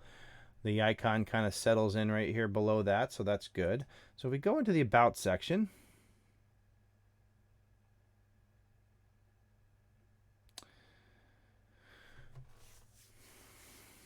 so this is kind of a, so it says, my name is Kate, 25-year-old dreamer, world traveler, vegan lover of all things glitter, who just moved across the country to California. I make videos about vegan eating, fitness, lifestyle, music, comedy, reviews, DIY, vlogs, exercise, RuPaul's, drag. So you have a really wide focus on your channel, and typically that means you're going to grow a little bit slower than other channels will, just because you either have to develop a channel that is where people subscribe to it just for you and your personality and you as an individual, so it becomes a point where it doesn't really matter what you're making videos about, or you have to kind of focus it in on content that's going to be received well by the people who subscribe to your channel. So if you do a vegan eating video and somebody subscribes to your channel because of that, and then you do a music video, and then a comedy sketch, and then a DIY, and then an exercise video, and then something about Disney, and then something about RuPaul, that person who signed up for vegan eating is potentially going to lose interest and leave your channel. So that is why when people say that the more focused your channel is, the better. If you are, if you see a channel that's doing arts and crafts, and the next 5 videos are all about arts and crafts after somebody subscribes, then obviously that's going to continue to give them the value that they subscribe for in the beginning. The more you do random stuff, now the question is, how does the actual videos relate to what you say you're going to do? So essentially what you're doing is you're a vlogger. And that is cool, and that's fine, and it is... you give, I would probably rework your description that kind of centers your description around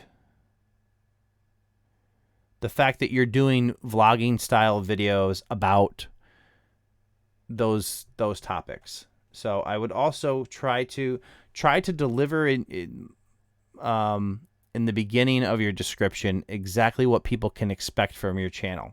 So the part where you're kind of introducing yourself, I would try to get a sentence up here that identifies exactly what type of content people will expect, and then give the backstory and go into depth at your name and your age and who you are and why you are and all of those things. So, but essentially what you're going for here is kind of a vlogging channel, just taking a look at the videos that you're doing.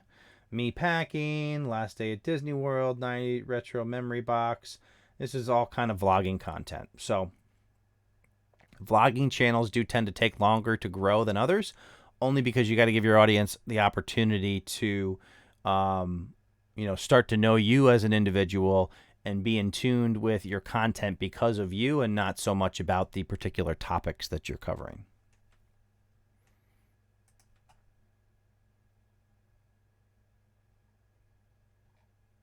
Come on.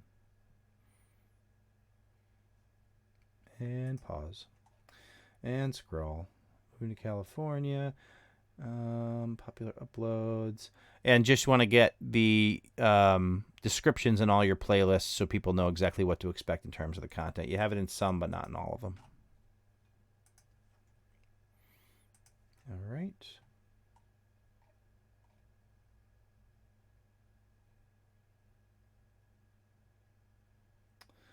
And scrolling.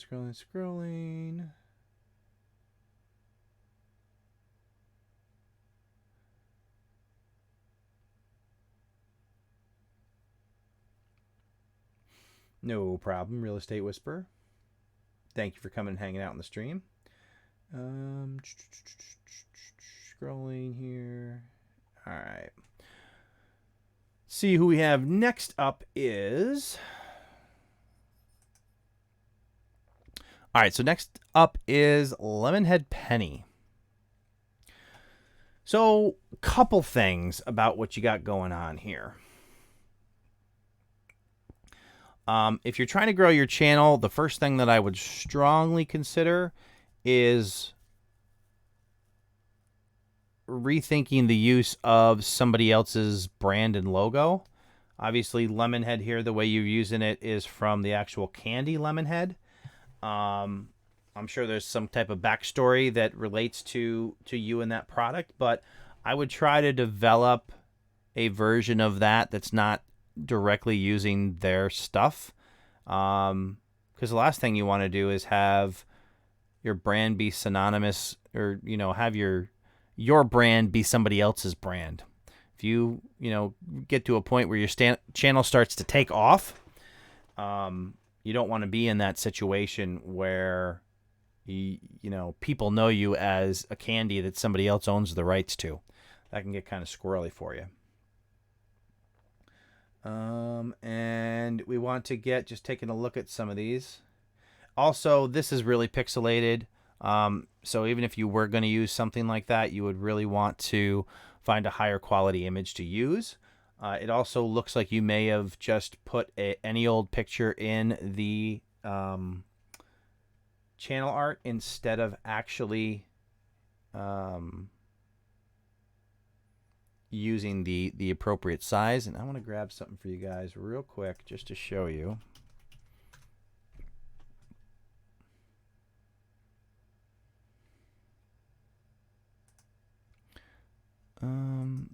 That doesn't look all that good. Let me get that centered. All right. So if you guys go to creatorfundamentals.com, you can actually go into tools, and we scroll down here, and this right here is a template to do your channel art with. I didn't create it, somebody else did, but it's super helpful, and I just put a place here so you could download it directly from my site. But as you can see, this entire size box, that is the size that your channel art image should be. This area in here is where it actually displays on desktop. The dark area in here is the area that displays on mobile. So if you take this and you put it in something like GIMP or Photoshop, it provides the backdrop for you to create a logo or a channel art that displays properly in all of these different formats. So the total size image has to take up all this space. Anything that's going to appear on desktop has to be within this box, and then anything, so you kind of have to build your design from the middle out. And you don't want any part of your design to overlap these areas in such a way that part of an image or element of an image gets cut off. So that's available out there. You can go to Creative Fundamentals and find that. Let's get back to your channel. I just wanted to share that with you guys. Oh, and hey, real quick, so I don't forget, just a reminder that this live stream is sponsored by TubeBuddy. TubeBuddy is the #1 browser plugin for managing and growing your YouTube channel. It's available to download for free, and there's a link in the description below, and I will also throw a link in the chat as well. TubeBuddy, super awesome, handy software that really helps you streamline the process of uploading videos to YouTube and getting them ready for people to find. And they're also really great people, and really happy that they are nice enough to sponsor the channel. All right, and let me click on that and adjust that a bit. There we go. All right, so that's what I would say about the lemon head thing. And other problem is that there's nothing in your channel art that explains what it is you do. Also, if you're trying to grow your YouTube channel, instead of having this up here, the PayPal thing, and I don't know if you put that there because that's how people are interacting with your live streams, so it may serve a purpose for you if you're doing the live auctions and they can easily go up there to pay for one of the auctions. That could be a thing, kind of a unique situation. Coin collecting, buying and selling. I would try to get some of this information in your channel art. Identify, because nobody's going to look at that channel art and think that it has anything to do with coin collecting. I mean, you got your penny down here, but you know, that's kind of really abstract, and nobody's going to make that connection. And all right, live auction. How to strip a binder full of coins fast.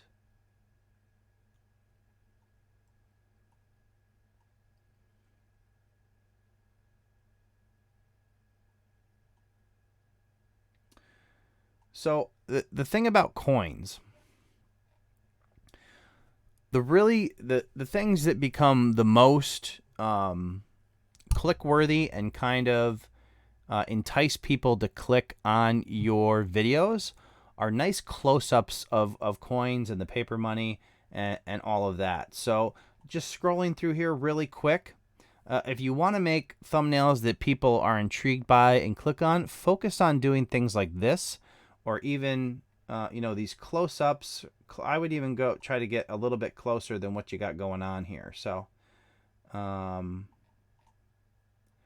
you know, get a nice collection of coins, zoom in on a particular product, use those to make nice high resolution close-up images of individual coins or a collection of coins, and I think you'll see that that'll really draw people in a lot more than, you know, something like this Lemonhead penny, that whole thing that you have going on there. So I would definitely focus on that. Obviously, they're all live auctions, so using thumbnails that have coins and paper and everything are certainly relevant, and I think you'll get draw a lot more people in just by using those types of images on your thumbnails.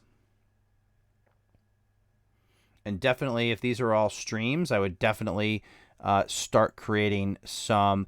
So here's the thing. When you're doing something like this and you're trying to establish a presence on YouTube and you're also running a business, a great way to kind of grow your business online is to become kind of a known authority in a particular topic. So I would start doing, obviously you have some knowledge on coins and things. I would do videos that go over some of that knowledge. You know, maybe you do a highlight or a focus on Morgan dollars one day, and then, you know, maybe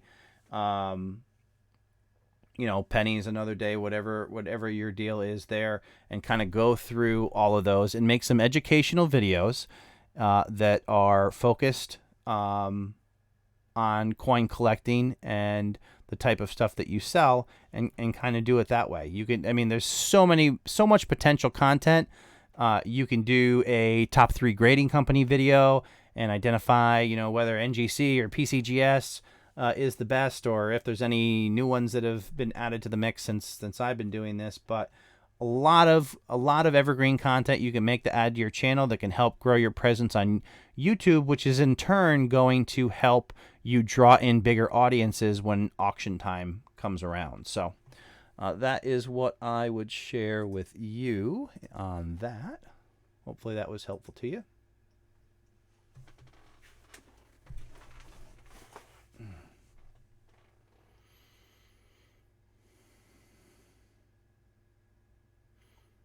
All right. Your Real Estate Whisperer says, I'm working on my channel art for the 20th time this year right now. Yeah, I'm probably somewhere close to there as well. I've made a lot of tweaks. All right.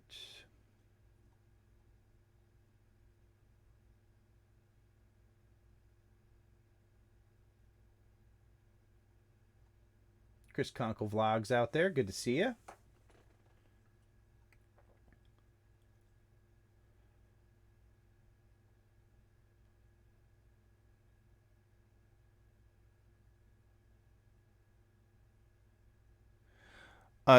Yeah, no, Lemonhead. It's definitely not bad, but I think you could see a lot of growth if you start to mix in some of those educational evergreen type videos where you focus on the actually coin collecting.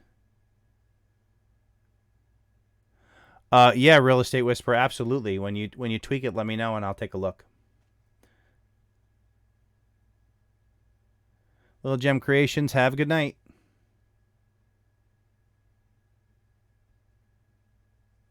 All right, we need to get the ball rolling here. We still got a few more channels to check a look at. All right, so the next channel we're going to take a look at is Cack and Jacks. So here is that channel, new video every week. Judging by the look of it, it seems to be a channel about your children. Let's see what we got going on here. A family vlog, perhaps. Family of 5 from Southern California. Southern California is a great place to be for a YouTuber. There's all kinds of events that are YouTube related that occur in California. In fact, in October, I will be in Los Angeles for Vid Summit at the Westin Hotel for a few nights.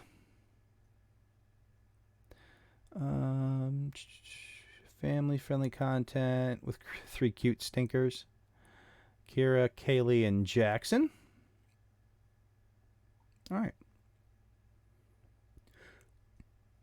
New videos every week. Good. The one thing that jumps out at me just looking at this quick is the difference between your icon and your channel art.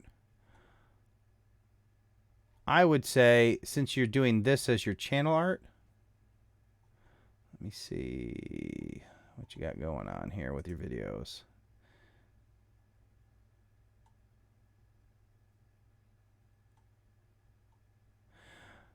So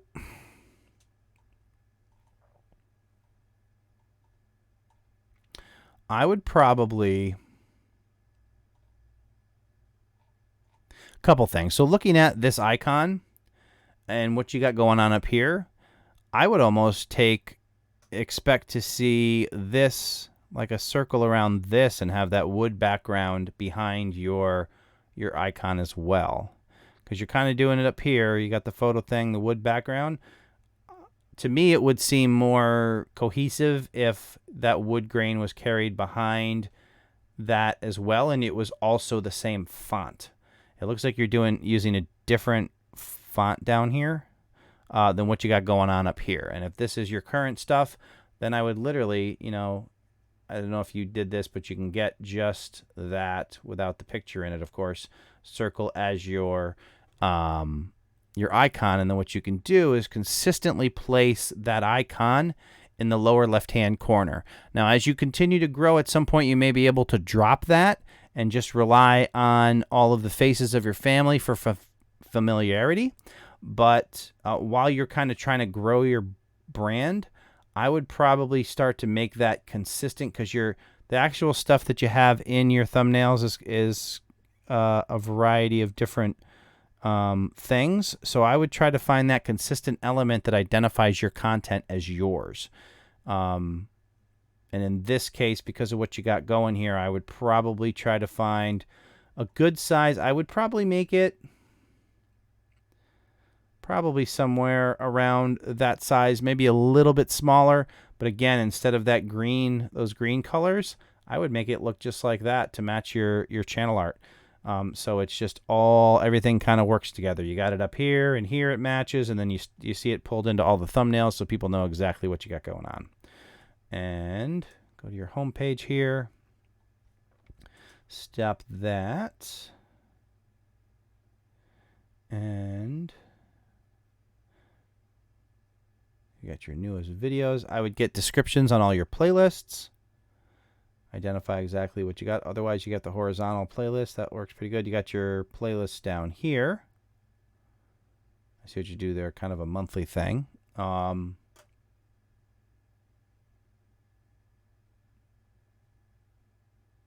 That's probably the closest to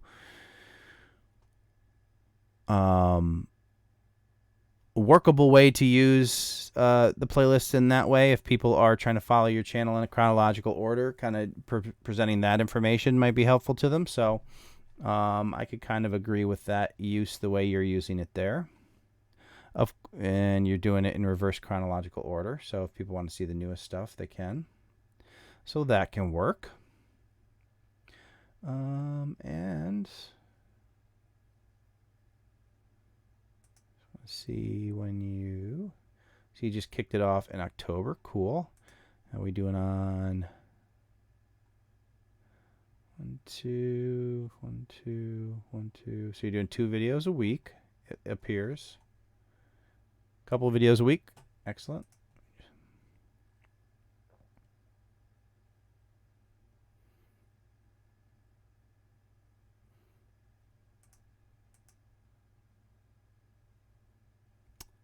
I don't know if you have, maybe you have, I don't know why that's not working. In any event, yeah, I would definitely try to get that branding a little more locked in so people can start to get familiar with that. And like I said, after you start to develop a bigger audience, you may be able to drop the actual icon off of your thumbnails and just rely on the faces of your family for that branding.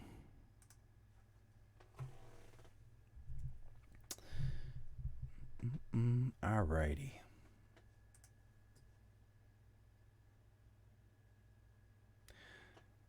Good night, Lemonhead. Have a good night.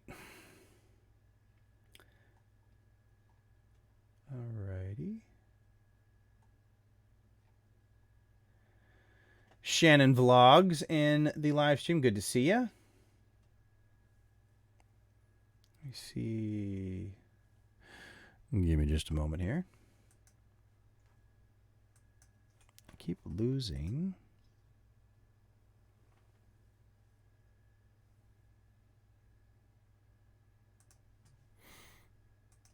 Too many darn windows open.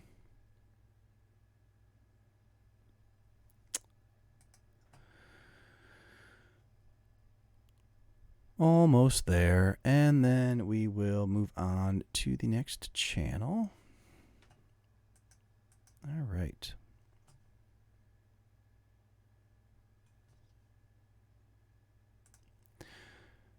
Please continue to hold. Your call is very important to us.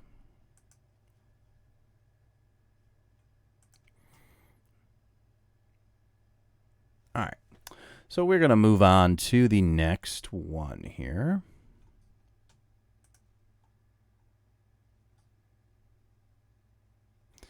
And see who we got. We have, I think I need a third monitor. There's just too much stuff on these two monitors. We did that one. That one. All right, so what we're going to do towards the end to make sure that the people who I have remaining on the list are still in here.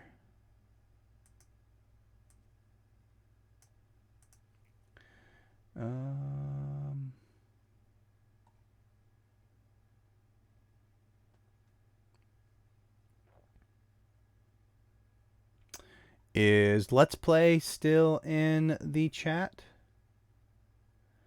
Definitely let me know if you're in the chat, and we will do your channel next. Sherilyn, hello. Welcome to the live stream.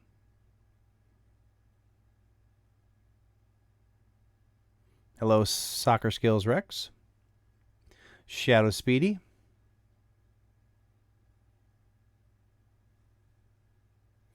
All right, so we're going to jump to Magic Girl Caroline for now, and then we can see if Let's Play is in the live stream. All righty here. Got a lot of bunnies going on. Looks like everything should fit into mobile, so that should be good. Fantasy covers for anime lovers. Magical Girl Caroline.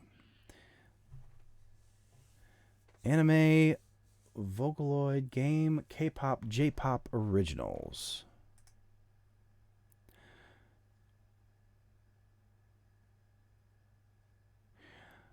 Very special and unique covers of your very favorite anime, Vocaloid game.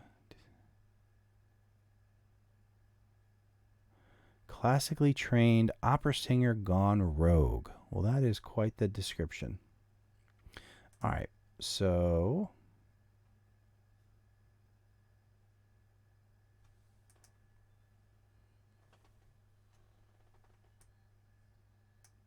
okay.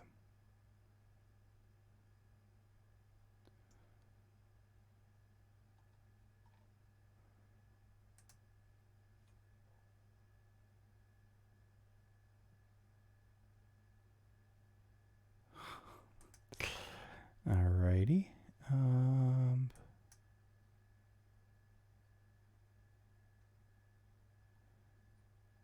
All right, so one thing I will tell you, the way that you are, I would try to optimize your descriptions here about the actually what you're doing here instead of jumping right into your little don't copyright me, bro statement. And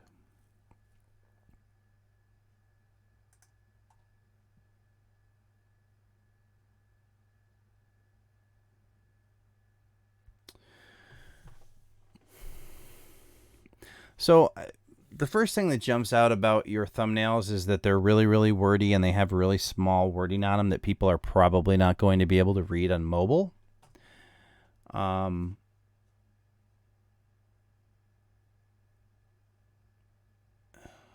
Steven, okay, I'm just trying to get a sense of what this, you seem to have a,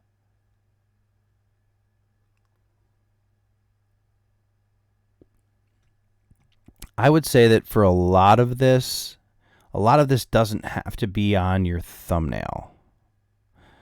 The type of information that you have is kind of stuff that you can communicate in your title. And if a piece of information is not explicitly necessary to get somebody to actually click on the video, then you don't really need to include it in your thumbnail. You have good consistency in the style and everything that you're using here. But I don't know that you need to do the English cover by Carolyn Gordon in all your thumbnails. People can figure out who's actually doing the singing once they click on the video, and the thumbnail is just designed to get them to stop and read the title.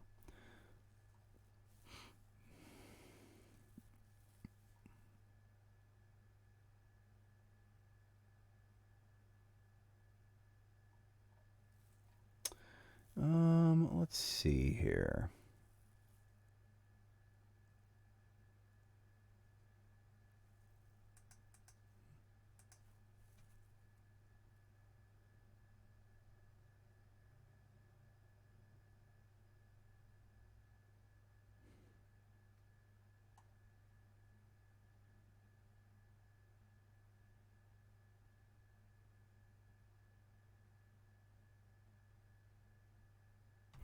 Yeah, I mean, and like this, I don't know that this is really serving any purpose to you. Other than acknowledging that it's not your song. I mean, as far as copyright goes and those kind of things, just acknowledging that you know that it's not yours doesn't necessarily help you in that regard. So, yeah, I mean, my thought on the thumbnails is you probably don't need all of this information, and not that it's hurting you, but people can't read it.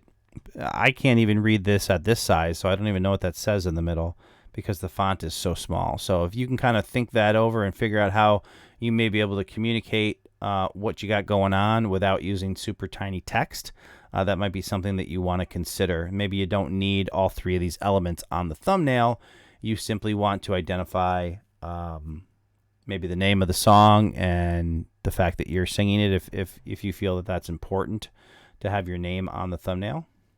Of course, the kind of the thing that jumps out to me is if in every single thumbnail you are identifying, which I'm assuming is your name, Carolyn Gordon, why have you chosen to do a completely unrelated channel art and icon? If you are Carolyn Gordon and you're doing Carolyn Gordon content, and that is essentially the focus of your channel, why aren't we looking at a YouTube channel that says Carolyn Gordon or covers by Carolyn Gordon, and a channel art that also supports Carolyn Gordon content, rather than the magical bunnies and the icon of you? So that would be something to consider. You have certainly had some success on some of your videos, and you have gone out of your way to identify your name as performing the cover. So I would kind of think that ties more. Here's the thing. One of these things doesn't need to happen. And I haven't watched all your videos, so if you're doing this whole magical girl Carolyn thing, if you do stuff beyond the actual covers, then go with this and think about using this and getting rid of all of this. If you are more concerned about Carolyn Gordon, the performer, then I would surround the channel. I would make the channel all focused on you and not this other theme. So that would be my thought to you, because there's kind of a disconnect between what you got going on up here and the actual content that you're creating. But like I do see you got there may be some stuff in there that's not all singing. But that would definitely be something I'd take some time to consider.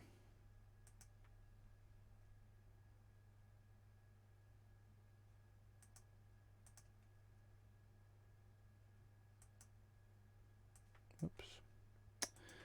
All right, and then you got your descriptions in there. Looks good. That's where I would go with that one.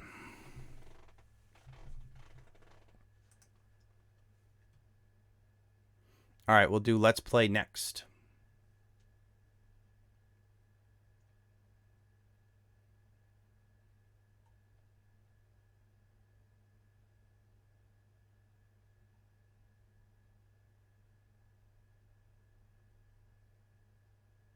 Don't you hate that magical girl? They always end up, anytime you do a channel review, they always end up on your oldest video. Hello, Babo from Algeria. All right.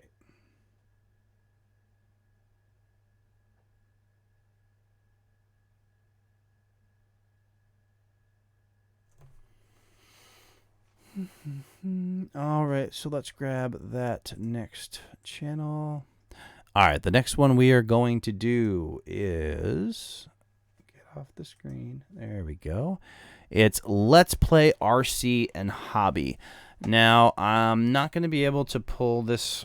All right, haven't had. Let me see if it works for me this time. Let's play RC and Hobby. There it is.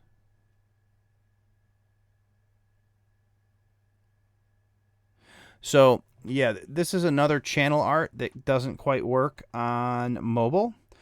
Basically, what happens is your icon kind of sits up here over the get out and play, and kind of obscures that. So you're kind of just seeing a couple letters from that. And then this side gets cut off right here at the A. So it says get out A. So one of the things that you could consider doing, and another thing, this darker blue text here with the black background is kind of gets muddied a bit when it gets smaller. So that's also something to consider. One thing that you could do to kind of make this play a little bit better on mobile is instead of get out and play, get rid of those and maybe add get out and play under there if that's something that you really want to do. If it's like a tagline and that sort of thing, you could probably resize this stuff a little bit and get it below here in the center so it'll display properly. Also, when you're trying to grow, I guess depending on what your particular goals are, if you're trying to grow your presence on YouTube, I would probably eliminate the links to your social media over here. People can always find those. You can put those in your About section. Give them other ways to find them, but just kind of try to focus all your traffic and energy on YouTube itself. You got your Let's Play RC here, which doesn't really tie in to your channel art. Obviously, we can tell it's RC and everything. But, what I might do, so just as an example here, just kind of looking at this, get rid of the green Let's Play RC and Hobby. Have the background of different RC vehicles, maybe even if you could take those and make them kind of semi-transparent. And then if you want to include yourself, I would probably offset the images of the two of you a little bit, put this particular icon next to your faces to kind of tie all that in together. And then these names, I would probably try to do the names in either a lighter color or try to put some type of contrasting bar behind them so they are easier to see, especially when they get small. One of the ways, because a lot of times what happens when you have a darker color like this and then you have a darker shadow behind them and you're using a really thin font here, it just kind of all blurs together as you shrink it, and it becomes harder to read. The other thing that kind of jumps out here, and let's take a look at your actual videos and see if that's changed. So look at this thumbnail.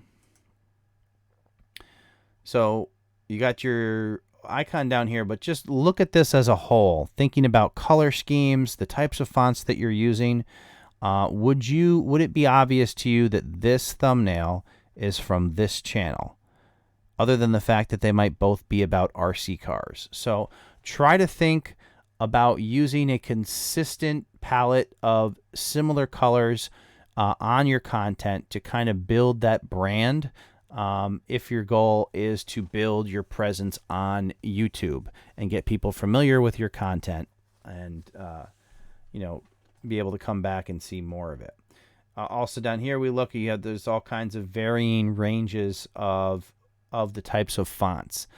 Find yourself a font that kind of represents who you are and what your channel is, and then try to stick with it and try to stick with some color themes to get that all tied together and get people, able to recognize just by glancing at a screen which thumbnails are yours.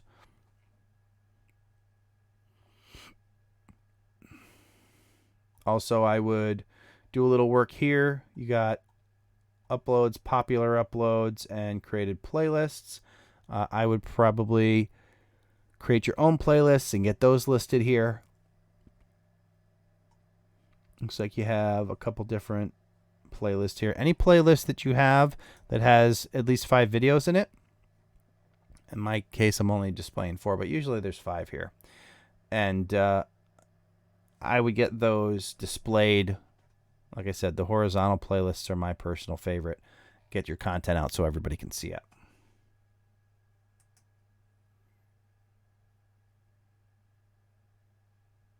Yeah, perfect. You lead with what you're doing, everything RC, and then you get into your backstory where you explain who you are and why you do this channel and all that good stuff.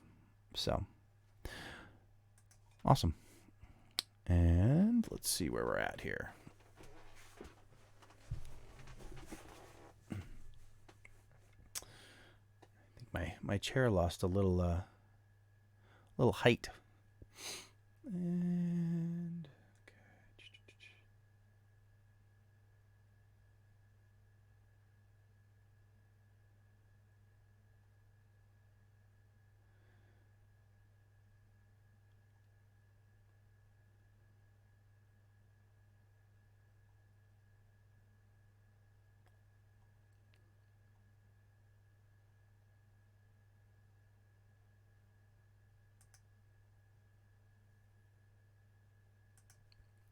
And bear with me just a moment.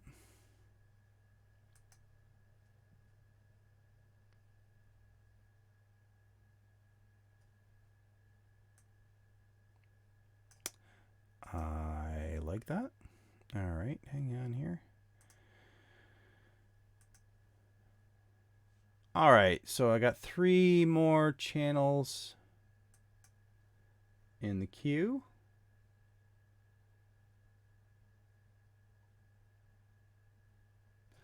Just double check here. Next channel up is How to Build Credit TV. Here we go. How to build credit TV. 100% free information. How to build credit. How to get cash back. Credit card reviews. All right. So, definitely got yourself as your branding going on here. Just looking quick, I think it would be really cool if you could replace the background in your icon with the background that you're using on your channel art. Also might try to throw like a drop shadow in there to separate you from the background a little bit. And let's see what else we got going on here. So we're using some reds and some yellows, gray background, white lettering.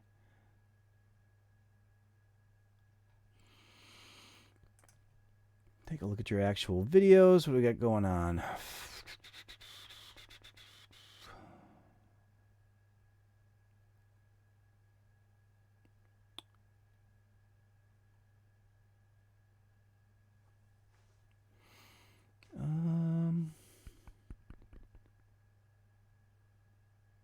So you're definitely bringing your branding down into your, well, at least some of your branding, your image down into your thumbnails.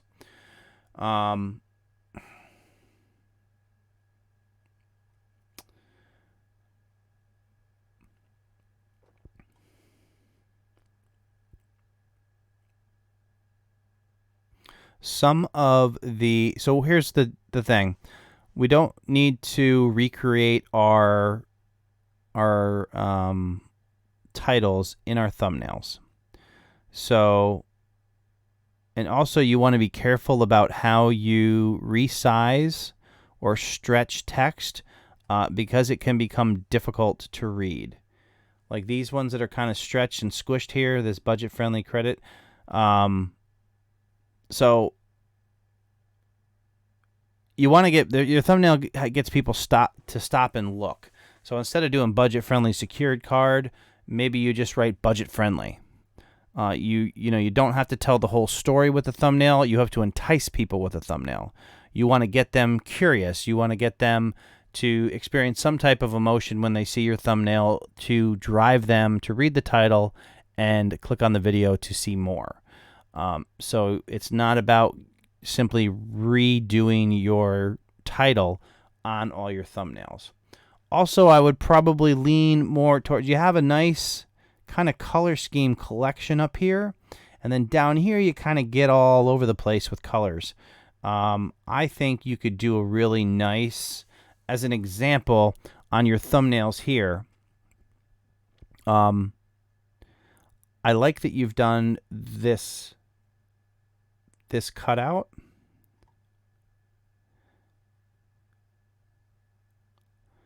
I might be interested in seeing like that cutout up here in your channel art as well. But just as an example, you could take, if you took that background and that was the background of your thumbnails, and you use this type of lettering with this drop shadow, and use combinations of the yellows, whites, and reds in a consistent way. Like up here you have a drop shadow, but down here you have an outline.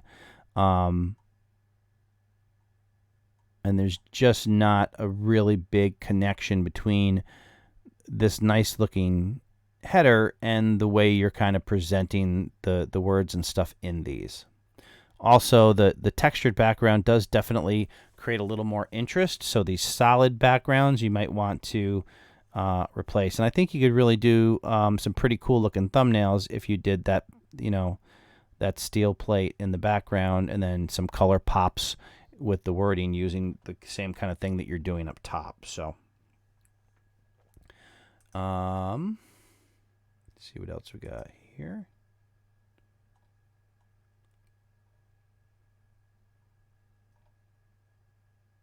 Again, rather than these individual playlists where you don't really get to see all the different thumbnails, I would prefer to see each playlist spread out so you can actually see each individual video. Kind of like what you're doing up here, and then definitely get your descriptions on playlists as you create them.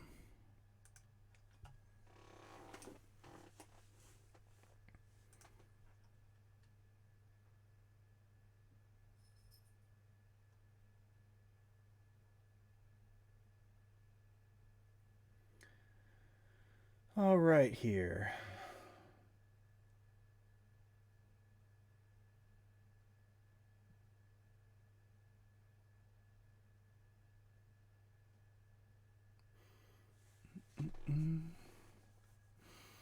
Awesome how to build credit. Hopefully, yeah, I mean, I like your channel art, so I think you bring some of those elements into your thumbnails. You'll be amazed at just how much more polished and professional it looks.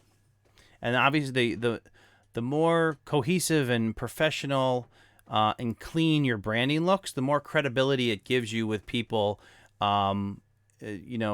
in terms of the content that you're offering. You become that much more credible, and people are that much more willing to see what you have to offer and not make any pre-decisions on what you're about and whether or not your content is, legitimate in their eyes. So I want to scroll back here real quick because I think I missed Matt Tennell with the super chat. Thank you so much for that super chat. I didn't want to let that go unnoticed. I know it was a while ago, but I definitely wanted to get back and say thank you for that.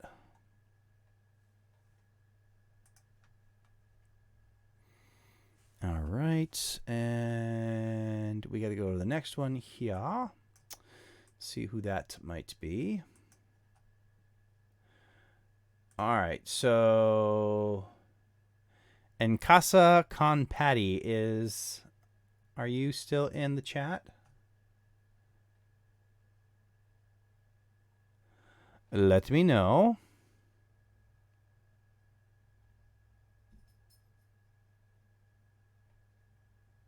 I don't see her commenting recently, but if you are in the chat, definitely let me know.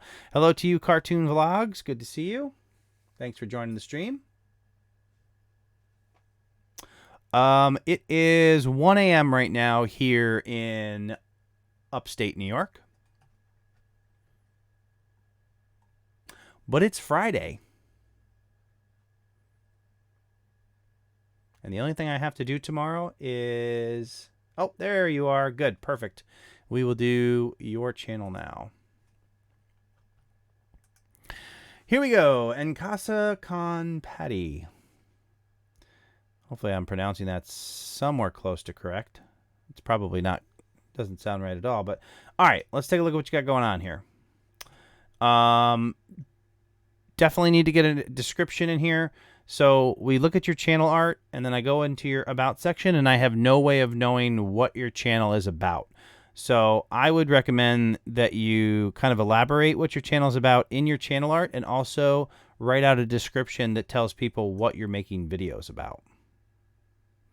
All right, so now we're going to try to figure out the best we can what you're actually doing, what your type of content is. I mean, it looks like home decor, that type of thing.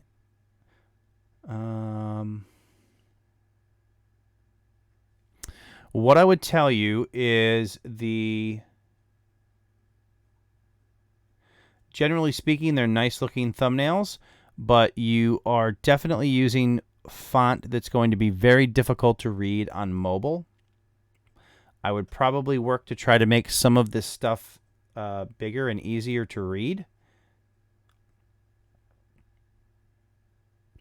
Also, again, try not to reproduce your entire title on your thumbnails. And again, I don't know what all of this says, but you definitely, and I don't know if you can try taking a look at your thumbnails on mobile and just see how they look. And you want to make sure that you have, like when you have font like this, which is kind of a more ornate font, and then it's really small, it becomes really difficult to read when it's presented small, like on mobile. So if you're on a regular size cell phone, some of that stuff can get kind of hard to read. The other thing I would take a look at is whether you can paint the picture of what it is you're presenting without all of these words. If all these words aren't absolutely essential to kind of draw in that initial attention, you might be able to eliminate some of them from your thumbnails. The good thing you have going on here is that you are using those translucent color bars behind them to kind of make them pop, which is great. You do just want to consider whether it's always doing the job. Like on this one, you're using the blue, but then you're using a dark font, which makes it kind of bleed or, get muddy when it's small. This one stands out pretty good because you have the light on dark with kind of a bit of a lighter background. This one's perfect. You can definitely see what's going on here. But then you have this thumbnail here, which you have really light font that's really difficult to read the way it's set up. And again, if you can come up with a way to maybe not use so many words on your thumbnails, that might also help as well.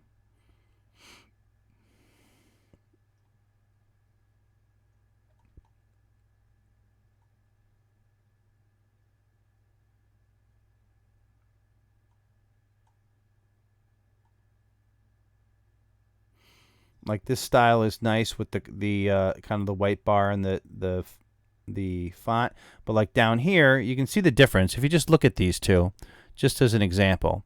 So on this bottom one you have that white background and the nice dark font so you can read it. Up here, because the white bar is over the lighter part of the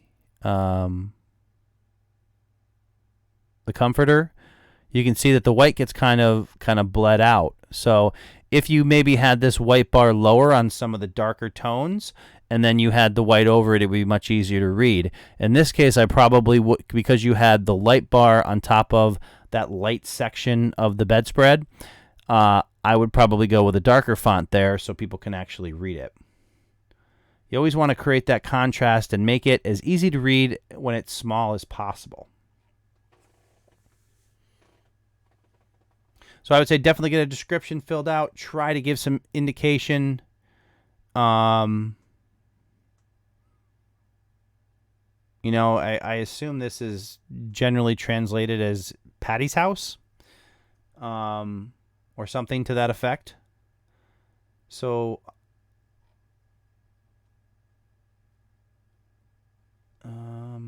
I would kind of want to elaborate exactly what type of content people can expect, and you can tell me if I horribly destroyed what I think that means. That's okay. I can take it. Yeah, try to get some more information to explain to people exactly what you're doing up here, because relying on them to start looking through your content to figure it out might be too late.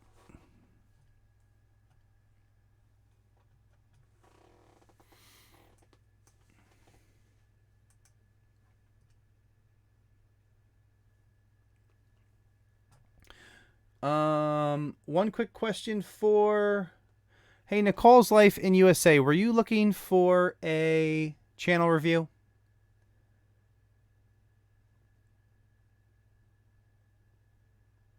Let me know in the chat. And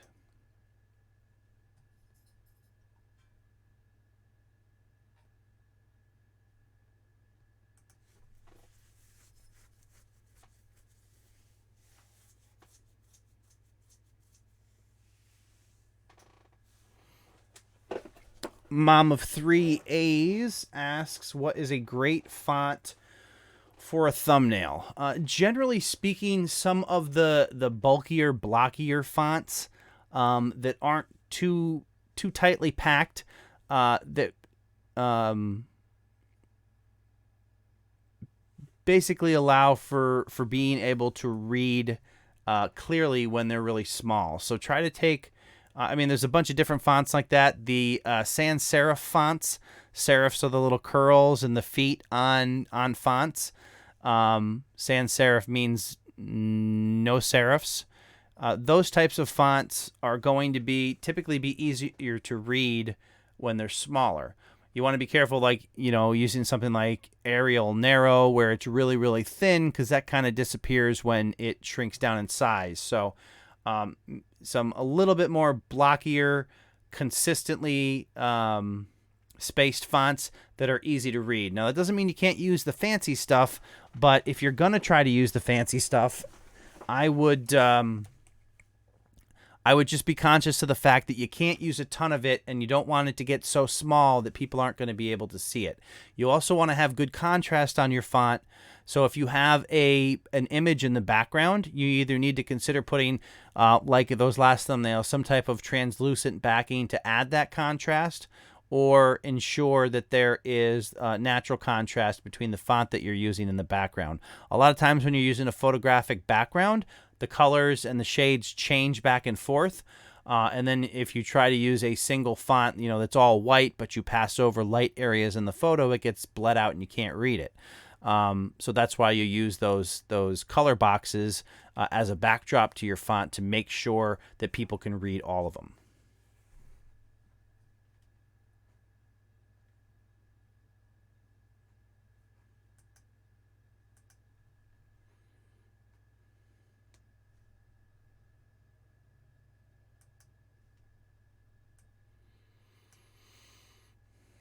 All right, let's going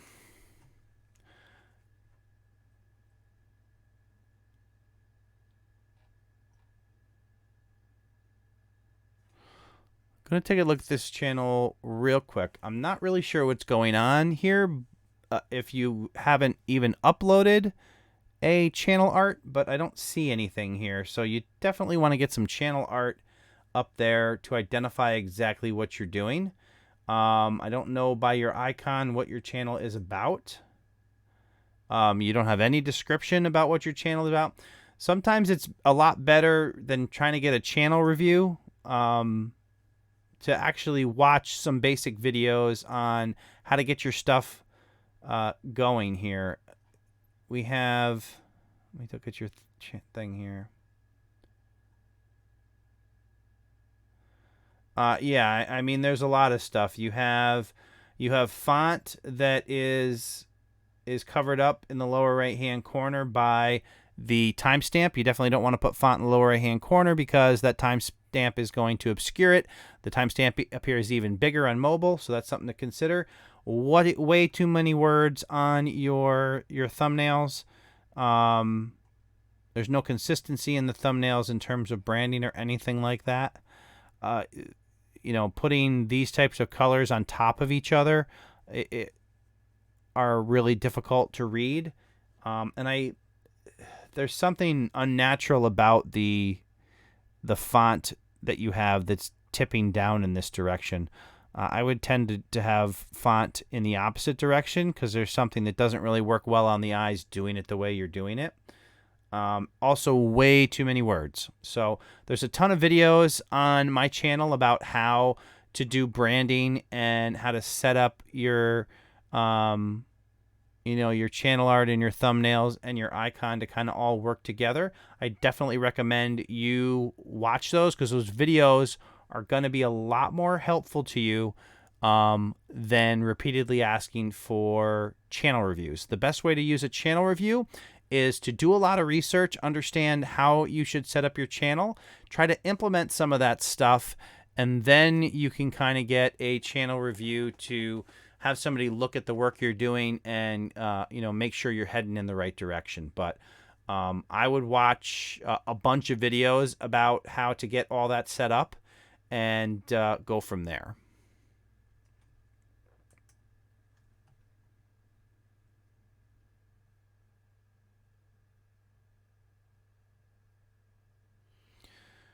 All right, guys. So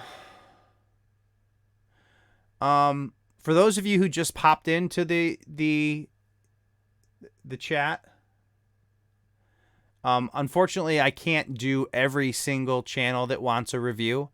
My suggestion for you guys would be to come back and hang out on Wednesday when we do the live stream at 9 p.m. Eastern. I have one more channel on the list. I've already done about 12 channel reviews, and this next channel is going to be the last channel review.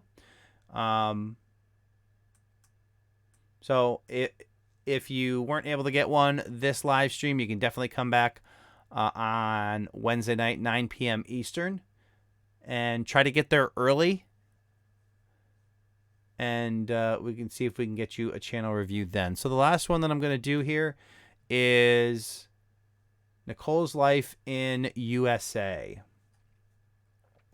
So taking a look, I make videos about the USA. If you want to learn more about America, my videos are perfect for you. I live in the US, and in my videos, I'm talking about the pros and cons of America, culture differences, etc. Cool. I like the idea. Looks like everything is set up to fit nicely inside mobile. I like that. Everything's easy to read. You got the consistency with your face in the brand here, your face here. Let's take a look at your actual videos.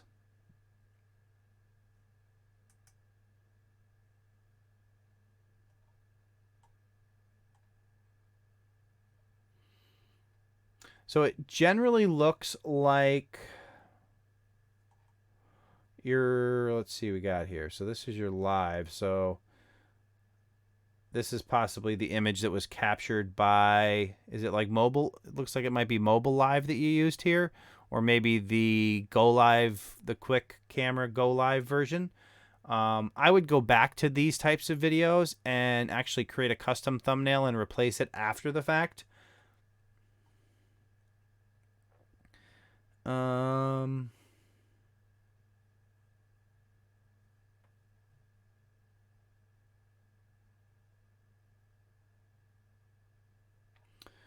Also, I would probably try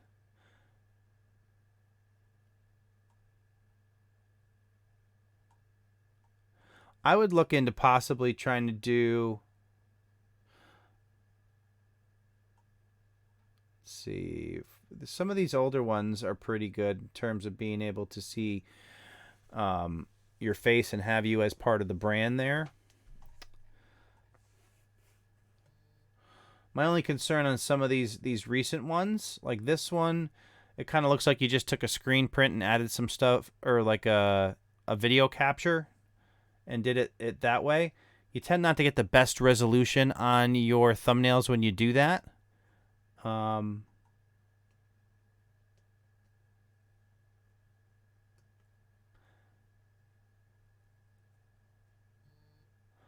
Yeah, I would probably, I kind of like what you have go. I don't feel like some of these thumbnails would be naturally associated with this channel. You kind of have this nice light, airy kind of colors up here with your channel art, and then some of this kind of gets dark and muddy with the blues and the reds. Let's see what we got going on here. Yeah, I'd almost like to see you try to do thumbnails where you bring in the blues and the reds from the flag into the style and design of your thumbnails, and try to keep that consistent as that whole USA theme.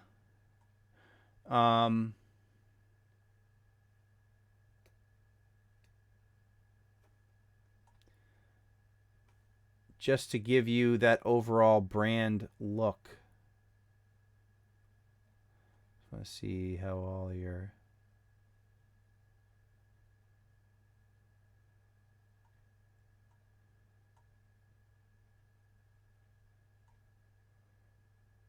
Yeah, I mean, some of these, like, just they just pop with the flag and stuff. They kind of pop out as, you know, really fitting into the whole style that you got going on up here. And I would kind of try to explore ways to do that on your thumbnails consistently.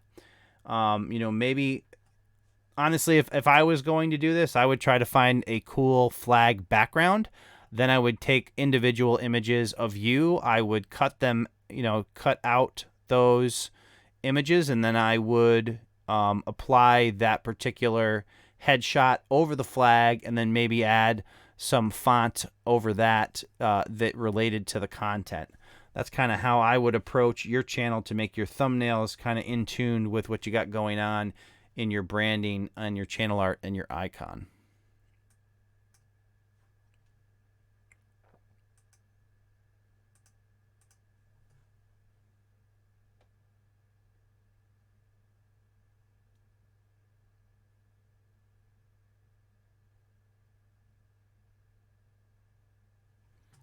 I don't really agree with the backward flag comment, because there's no such thing as a backwards flag. An upside down flag would be one thing, but it's impossible to hang a flag backwards. There's a proper way to formally hang a flag, which is stars to the left, but there's not really a backwards. I've never heard the idea of the reverse flag being a negative thing about being anti-American or anything like that. I'm curious, 5 cents worth trouble. Where are you from that is the connotation of a flag in reverse order?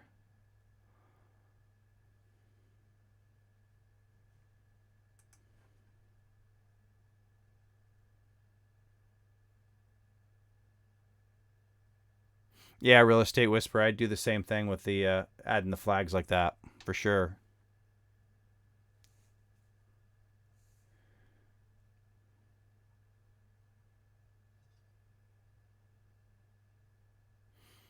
Yeah, for anybody who popped in late and is looking for a channel review, I'm not going to review any more channels tonight, unfortunately. I already did a ton of them, and I've been on this live stream now for 2.5 hours. So I would recommend that you come back on another live stream and try to get a review then.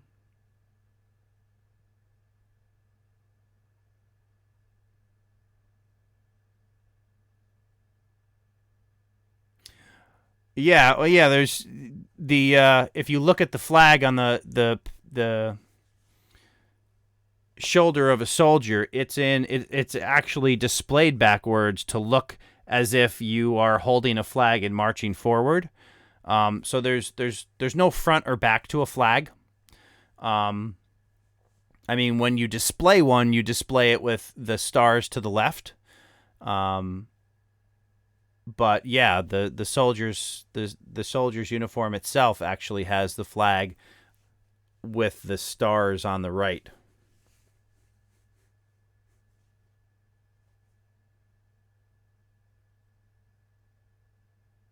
Well, no kidding, you're from the USA. I know that. I'm from the USA too. I just was curious if you were from a particular part of the USA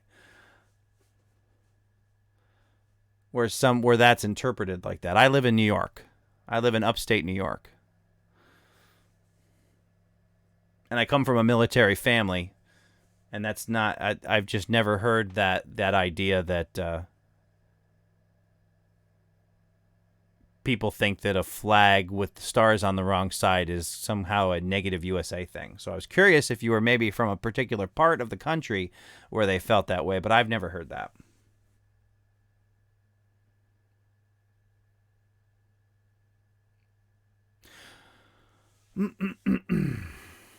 All right, guys. Well, I think we shall wrap this up for tonight.